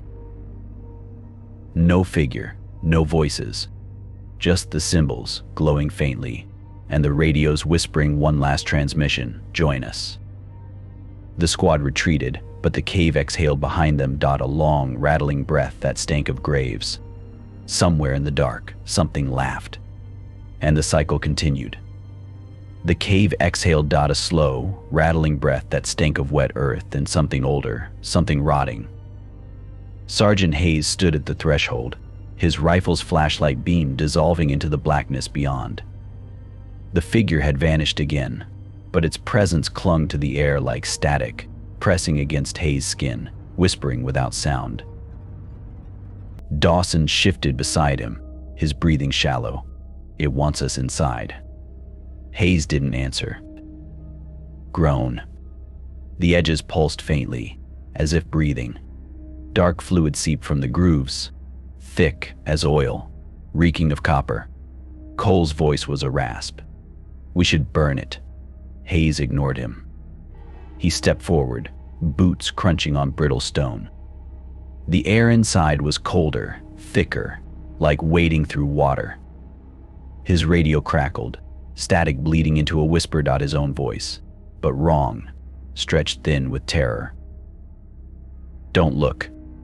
He ripped the earpiece out. The flashlight beam trembled as it cut deeper into the cave. Shadows pooled unnaturally, refusing to disperse. The walls seemed to shift at the edges of his vision, the symbols twisting when not looked at directly. Then movement. The figure stood at the far end of the passage, its hooded face turned toward them. Motionless. Silent. Hayes' finger hovered over the trigger. Last chance. "Identify yourself." No response. The radio on Dawson's belt hissed. A voice. Cole's own, but broken, wet. Spilled from the speaker. "It's behind you." "There's." Cole spun, flashlight beam slicing through the dark. Empty. Then, a whisper, not from the radio, but from the cave itself. Dry, ancient. "Look." Hayes turned. The figure stood inches away, its hooded face tilted toward him. No breath. No sound. Just the oppressive weight of its presence, the void beneath its hood yawning like an open grave. Hayes' rifle snapped up. The flashlights died. Darkness swallowed them whole. Dawson's voice cut through the black, raw with terror. "Sergeant." Something moved in the dark. Fabric brushing stone. The dry rasp of breath. Closer. Always closer. The radio screamed. A chorus of overlapping voices. Their own, but shredded, howling. "Too late. It's inside. You're already dead." Then silence. The flashlights flickered back to life. The cave was empty. No figure, no whispers. Just the symbols, pulsing faintly, and the radio's displays glowing with the same cursed sequence, 777. Hayes exhaled slowly. The figure didn't speak. It only pointed deeper into the cave. Dawson's hands shook. "Heroic." Somewhere in the dark, something laughed. And the confrontation began. The soldiers advanced, their flashlights flickering against the cave walls. Shadows moved on their own. Long, twisting shapes that slithered across the stone like living things. The air was thick with the scent of damp earth and something metallic, something old. Sergeant Hayes led the way, his rifle raised, the beam of his light trembling as it cut through the unnatural dark. The figure had vanished again, but its presence lingered, pressing against them like a weight. Dawson's breath came in short, panicked gasps. The cave walls pulsed around them, the jagged symbols glowing faintly, their edges shifting when not looked at directly. The deeper they went, the colder it became, their breath fogging in the air despite the desert heat outside. Then, a sound, soft, deliberate tap. Hayes froze. The squad halted as one, weapons raised, breaths held. The noise had come from just ahead, where the cave tunnel curved into blackness. Cole's voice was a whisper. "It's playing with us." The radio on Dawson's belt crackled to life. Static bled into a whisper. His own voice, but broken, pleading. Don't go any further." Hayes ripped the radio from Dawson's belt and threw it against the cave wall. The device shattered, the voice cutting off mid-sentence. Silence. Then, movement. The figure stood at the edge of their flashlight beams, its hooded face turned toward them, closer than before. Close enough to see the way its tattered cloak didn't stir in the stale air. Hayes' rifle snapped up. "Identify yourself." No response. The figure didn't move, didn't speak. Just stood there, watching. Dawson's hands shook. "It's not human." The radios in their pockets, even the broken ones, hissed to life at once. A chorus of overlapping screams, their own voices, Ruiz's, Vance's, Ayan, Haddad's, howling in unison. "It's behind you." "Don't look." Too late. The flashlights died. Darkness. Absolute. Dawson's pulse roared in his ears. Something moved in the black fabric brushing stone, the dry rasp of breath. Closer. Always closer. Hayes' voice cut through the chaos, sharp as a blade. "Lights, now." The flashlights flared back to life. The figure stood inches from Cole, its hooded face tilted toward him. Cole screamed. The radio shrieked with him, the sound warping, twisting into something inhuman. Then, silence. Cole was gone. No struggle, no blood. Just empty air where he had stood, his rifle clattering to the cave floor. The figure remained motionless, its void-like face now turned toward Hayes and Dawson. The radios whispered one last terrible truth. "You're next." Then static. The flashlights flickered, and the confrontation continued. The cave exhaled a slow, rattling breath that stank of wet earth and something older, something rotting. Sergeant Hayes stood at the threshold, his rifle's flashlight beam dissolving into the blackness beyond. The figure had vanished again, but its presence clung to the air like static, pressing against Hayes' skin, whispering without sound. Dawson shifted beside him, his breathing shallow. "It wants us inside." Hayes didn't answer. His light swept the jagged symbols carved into the cave walls. No, not carved, grown. The edges pulsed faintly, as if breathing. Dark fluid seeped from the grooves, thick as oil, reeking of copper. Cole's voice was a rasp. "We should burn it." Hayes ignored him. He stepped forward, boots crunching on brittle stone. The air inside was colder, thicker, like wading through water. His radio crackled, static bleeding into a whisper. His own voice, but wrong, stretched thin with terror. "Don't look." He ripped the earpiece out. The flashlight beam trembled as it cut deeper into the cave. Shadows pooled unnaturally, refusing to disperse. The walls seemed to shift at the edges of his vision, the symbols twisting when not looked at directly. Then movement. The figure stood at the far end of the passage, its hooded face turned toward them. Motionless. Silent. Hayes' finger hovered over the trigger. "Last chance. Identify yourself." No response. The radio on Dawson's belt hissed. A voice. Cole's own, but broken, wet. Spilled from the speaker. "It's behind you." Cole spun, flashlight beam slicing through the dark. Empty. Then, a whisper, not from the radio but from the cave itself, dry, ancient. "Look." Hayes turned. The figure stood inches away, its hooded face tilted toward him. No breath, no sound. Just the oppressive weight of its presence, the void beneath its hood yawning like an open grave. Hayes' rifle snapped up. The flashlights died. Darkness swallowed them whole. Dawson's voice cut through the black, raw with terror. "Sergeant." Something moved in the dark. Fabric brushing stone. The dry rasp of breath. Closer. Always closer. The radio screamed, a chorus of overlapping voices. Their own, but shredded, howling. Too late. It's inside. You're already dead.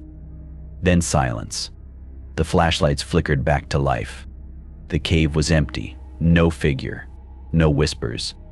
Just the symbols, pulsing faintly, and the radio's displays glowing with the same curses sequence, 777. Hayes exhaled slowly. The figure didn't speak. It only pointed deeper into the cave. Dawson's hands shook. Somewhere in the dark, something laughed, and the confrontation began. The cave walls pulsed around them, breathing in time with the flickering flashlight beams.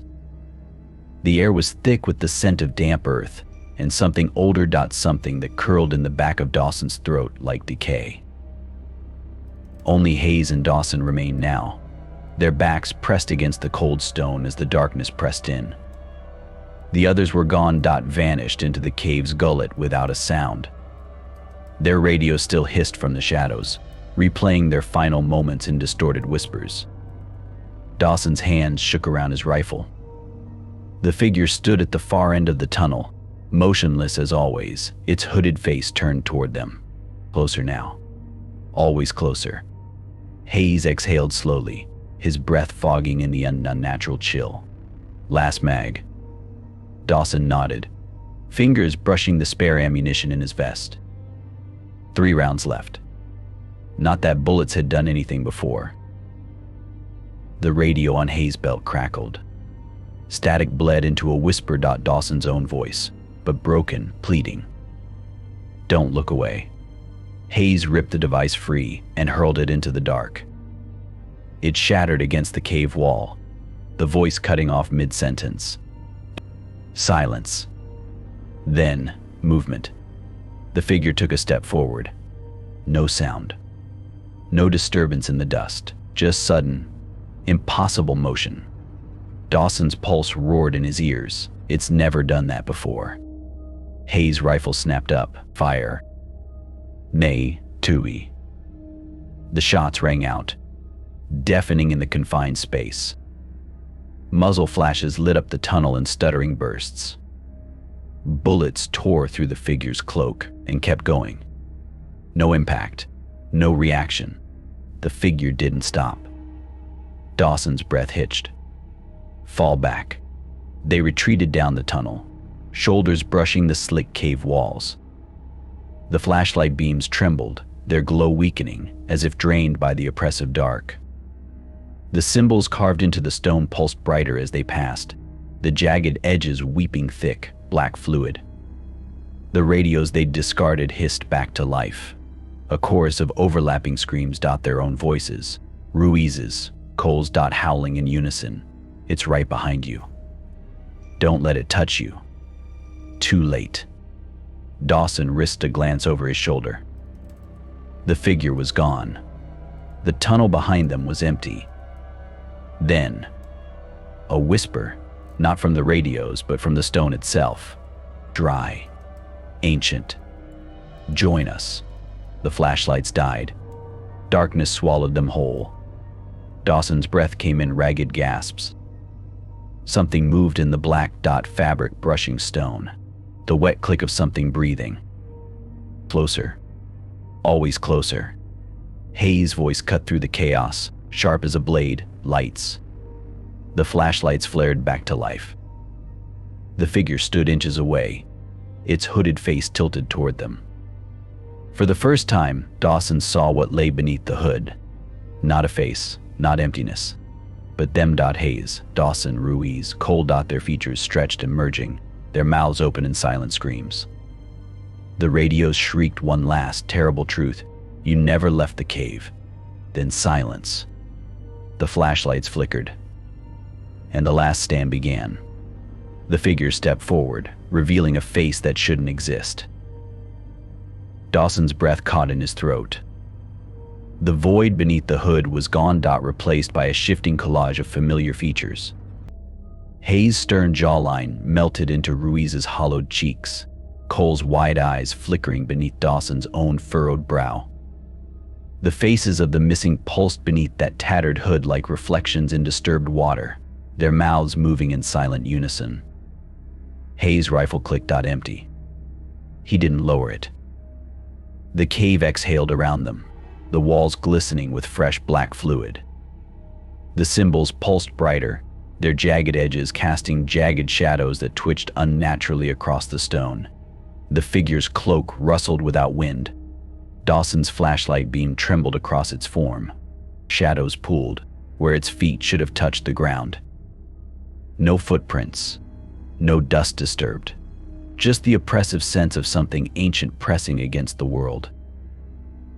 The radios shattered, discarded hissed to life simultaneously. A chorus of voices spilled forth, layered over each other in a cacophony of despair. You see now. Ruiz's voice, wet with tears. We tried to warn. Cole's choked, join us.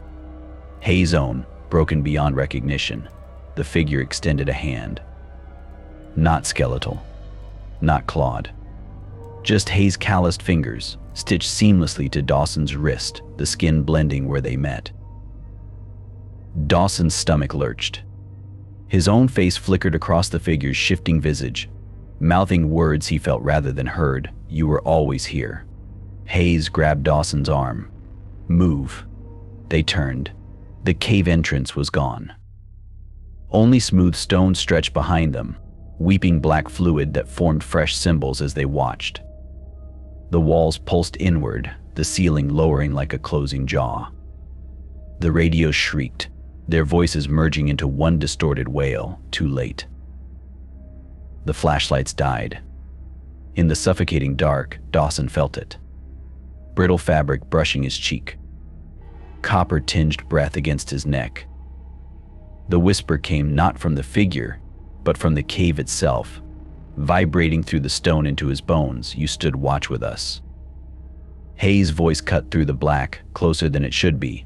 Dawson reached out, his fingers closed around fabric. A vest, Hayes' vest. But the shoulders beneath it were too thin, the breathing too ragged. The flashlight flared back to life.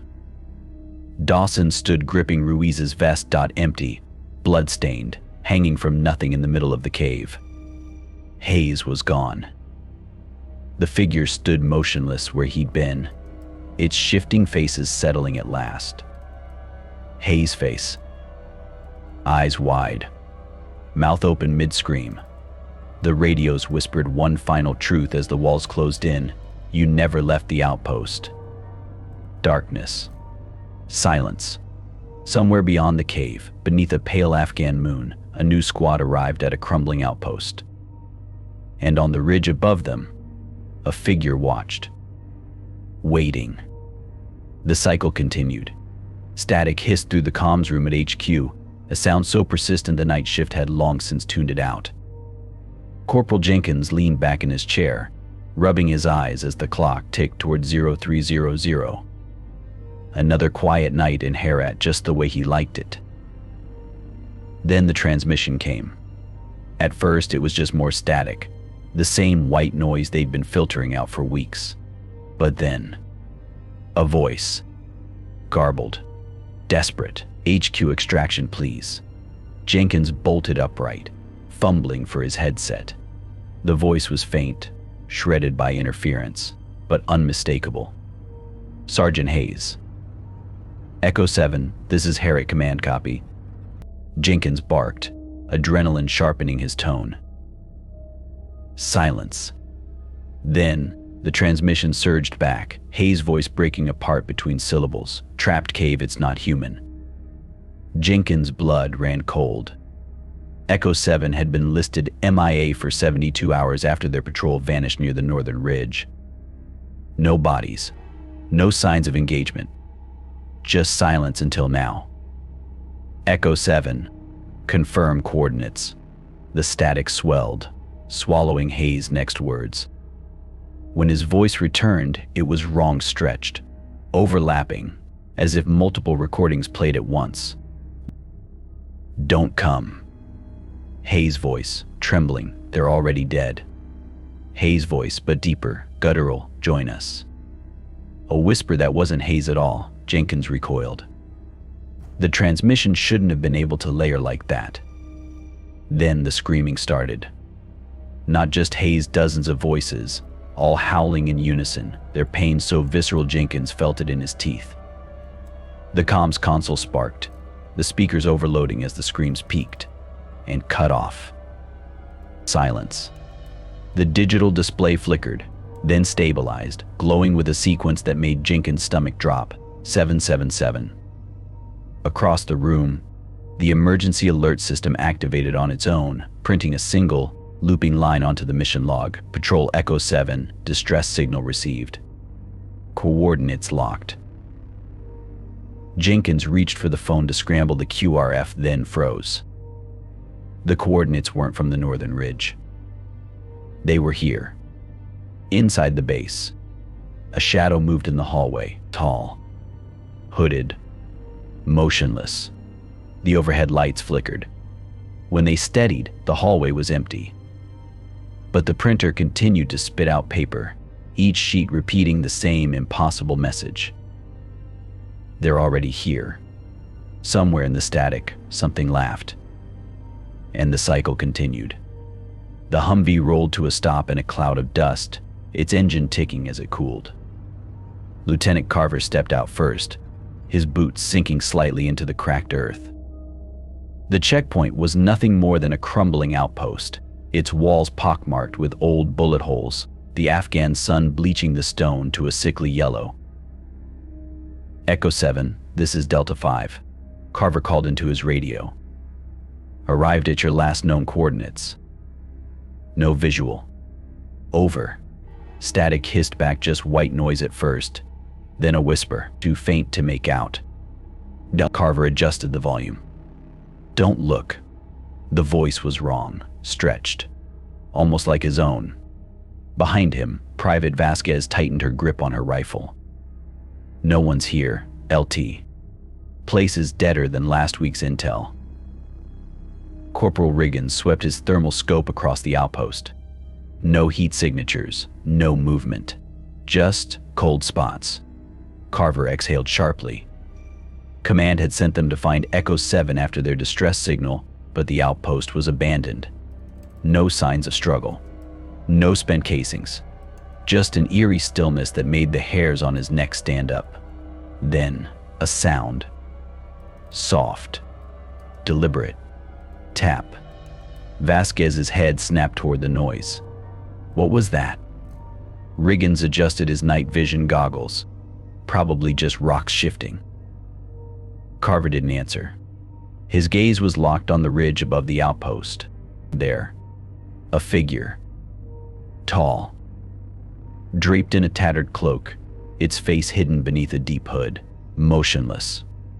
Watching. Vasquez followed his stare. LT. The figure vanished. No movement. No dust. Just gone. Riggins let out a shaky breath. Optical illusion. Heat haze. The radio on Carver's belt crackled. A voice his own, but warped. Terrified, whispered through the static. Don't let it see you. Silence. The wind howled through the outpost's broken walls, carrying with it the faintest scent of copper and damp earth. Somewhere in the hills, something watched and waited. The rescue had just begun. The wind carried whispers. Lieutenant Carver adjusted his earpiece, straining to hear past the static. The voice his own, but wrong, had cut out as suddenly as it came. Now, only the dry rasp of the Afghan wind filled the silence, kicking up dust that stung his eyes. Vasquez shifted beside him, her rifle sweeping the ridge where the figure had stood. Nothing on thermal. No footprints either. Riggins exhaled sharply. Could have been a local. Carver didn't answer. His gaze lingered on the spot where the figure had vanished. No disturbance in the dust. No tracks leading away. Just empty air where something impossible had been. The radio crackled again. Eyes on you. Vasquez flinched. That wasn't static. That was her voice. Riggins' hand hovered near his sidearm. "We should call this in." Carver keyed his mic. "Delta 5 to command. Possible contact at." The transmission dissolved into a wall of white noise. Then, voices layered, overlapping, spilled from every radio in the squad. "Don't trust the shadows." Carver's voice, strained. "It's in the rocks." Vasquez is breathless. "You're already dead." Riggins choked. The squad froze. The radios weren't repeating their words. They were predicting them. Carver ripped his earpiece out. "Move, now." They retreated toward the Humvee, boots crunching on brittle earth. The wind picked up, howling through the outpost's skeletal remains. It carried a new sound now, a dry, rattling breath, just out of sync with the gusts. Vasquez's flashlight flicked on, the beam cutting through the settling dust. The figure stood beside the Humvee, closer, its hooded face tilted toward them. No movement, no sound. Just the oppressive weight of its presence, pressing against Carver's skin like a physical force. Riggins' rifle snapped up. "Identify yourself." The radios answered for it, a chorus of screams, their own voices shredded with terror. "Don't let it touch you." The Humvee's headlights died. Darkness swallowed them. Carver's pulse roared in his ears. Something moved in the black fabric, whispering against stone, the wet click of a tongue peeling away from teeth. Closer. Always closer. Vasquez's flashlight flared back to life. The Humvee was empty. No figure, no footprints. Just the wind, keening through the wire like a thing in pain. And the radios, now silent, their displays glowing with a single, repeating sequence, 777. Riggins' hands shook. "We're not staying here." Carver didn't argue. Somewhere in the hills, something laughed, and the rescue team realized they were no longer the hunters. They were the hunted. The cave exhaled a slow, wet breath that stank of damp earth and something older, something rotting. Lieutenant Carver stood at the threshold, his rifle's flashlight beam dissolving into the blackness beyond. The rescue team had followed the coordinates from Echo 7's distress signal, but the cave mouth yawned empty before them, its jagged edges lined with those same pulsing symbols. Vasquez shifted beside him, her breath shallow. No sign of Echo 7. No tracks leading in or out. Riggins swept his thermal scope across the entrance. Just cold. Nothing but cold. Carver's radio crackled, static bleeding into a whisper, his own voice, but stretched thin with fear. "Don't go in." He ripped the earpiece out. The flashlight beam trembled as it cut deeper into the cave. Shadows pooled unnaturally, clinging to the walls like oil. The symbols pulsed faintly, their edges shifting when not looked at directly. Dark fluid seeped from the grooves, thick and viscous, reeking of copper. Then movement. A shape at the far end of the passage. Not the figure. Not Echo 7. A single hooded robe, draped over a rock as if discarded. Untouched by dust. Unmarked by time. Vasquez's grip tightened on her rifle. "That's not possible." Riggins exhaled sharply. "No one's been here. No footprints. No disturbance." Carver stepped forward, his boots crunching on brittle stone. The air inside was thick, suffocating, pressing against his skin like a living thing. The robe didn't stir as he approached. No wind, no breath. Just the oppressive silence and the weight of something watching from the dark. He reached out. The radio on his belt screamed. A chorus of voices, Hayes, Dawson's, Ruiz's, spilled from the speaker, overlapping, howling in agony. "It's a trap. They're all here. You're already dead." The flashlight died. Darkness swallowed them whole. Carver's pulse roared in his ears. Something moved in the black dot fabric brushing stone, the dry rasp of breath. Closer. Always closer. Vasquez's voice cut through the chaos. Lights. Now. The flashlight flared back to life. The robe was gone. In its place, the figure stood tall, hooded, its void-like face turned toward them. Motionless. Silent. Waiting. The radios whispered one last terrible truth: join us. Then, static. The cave exhaled around them, the walls glistening with fresh black fluid. The symbols pulsed brighter, their jagged edges casting shadows that twitched unnaturally across the stone. Carver's hands shook. Somewhere in the dark, something laughed, and the cycle continued. The radios crackled to life in unison, their static hissing like a chorus of dying breaths. Lieutenant Carver's hand hovered over his sidearm, his pulse hammering against his ribs. The cave's oppressive silence had been shattered not by gunfire, not by screams, but by the unmistakable sound of human voices. Familiar voices. Echo sevens. Hayes' voice came first, stripped of its usual command, stripped of life, just a hollow rasp threading through the white noise, coordinates compromised. Then Dawson's, frayed at the edges. Don't trust the shadows. Ruiz, laughing a wet, broken sound. You're already here. The squad's voices wove together, speaking in perfect, unnatural unison. We are still here. Vasquez recoiled. That's impossible. Their last transmission was. The radio static swelled, drowning her out. The voices returned, louder now, layered over each other in a cacophony of whispers. Join us. It's easier if you stop fighting. You were always ours. Riggins' thermal scope flickered, the display glitching. The cave walls pulsed in his vision, alternating between freezing blue and impossible black.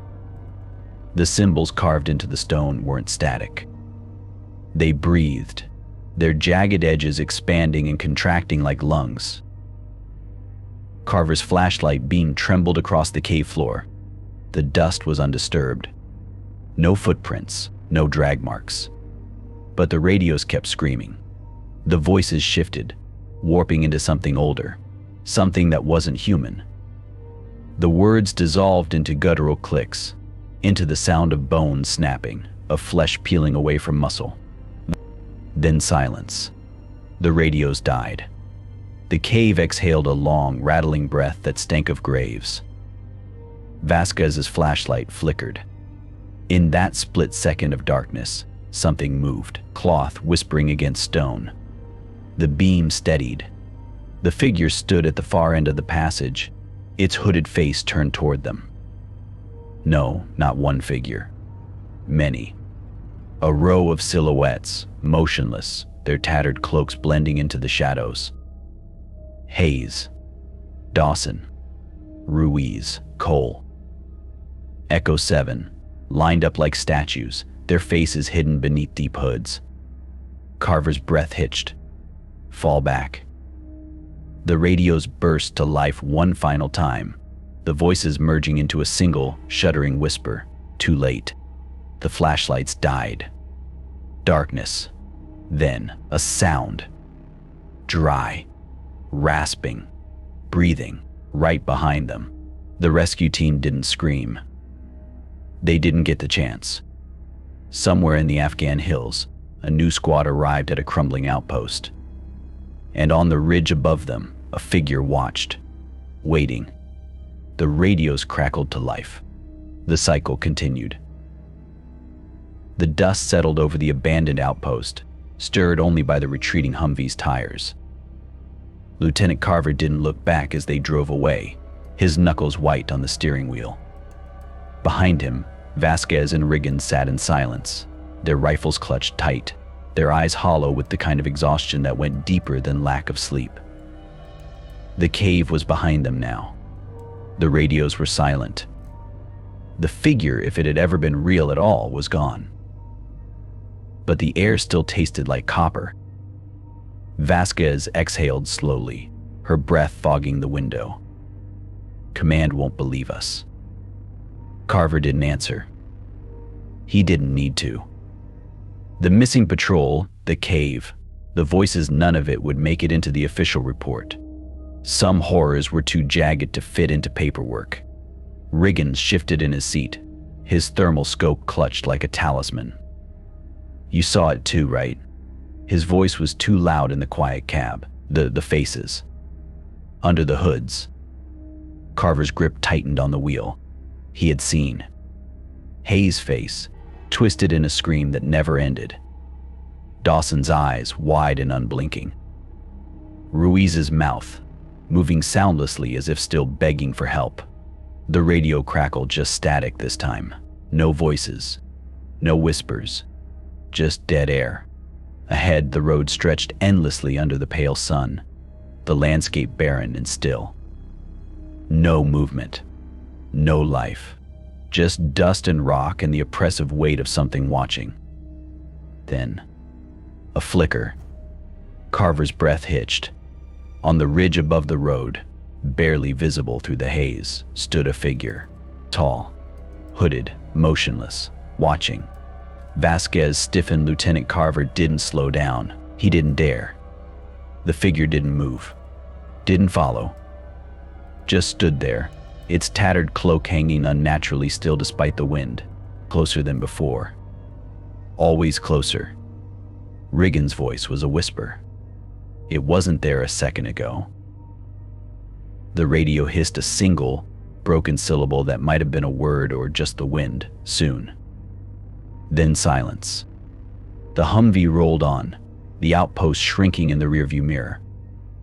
But Carver knew somewhere in those hills, something laughed. And the cycle continued. Months later, another squad arrived in Herat. The Humvee rumbled to a halt, its engine coughing dust into the still air. Sergeant Cortez stepped out first, his boots sinking slightly into the sun-baked earth. The outpost was just as command had described: crumbling walls, pockmarked by old bullet holes, the Afghan sun bleaching the stone to a sickly yellow. "Welcome to paradise," muttered Private Hale, slinging his rifle over his shoulder. Corporal Varga wiped sweat from his brow, squinting at the horizon. The landscape stretched endlessly: dust, rock, and the occasional skeletal tree. No villages. No roads. Just silence. "Fan out," Cortez ordered. Varga, set up comms. Hale, perimeter check. "Let's not get lazy just because it looks dead." Hale nodded, moving toward the edge of the outpost. His radio crackled, just static at first, then a whisper, too faint to make out. He adjusted the volume. "Don't look." His breath hitched. That wasn't Varga's voice. It sounded like his own. A shadow flickered at the edge of his vision. Hale turned. There, atop a distant ridge, stood a figure. Tall, draped in a tattered cloak, its face hidden beneath a deep hood. Motionless, watching. His pulse spiked. "Sergeant." Cortez followed his gaze. The ridge was empty. "What?" Hale blinked. "Gone. No footprints, no disturbance in the dust, just gone. Dying." "Nothing," he muttered. But his hands shook.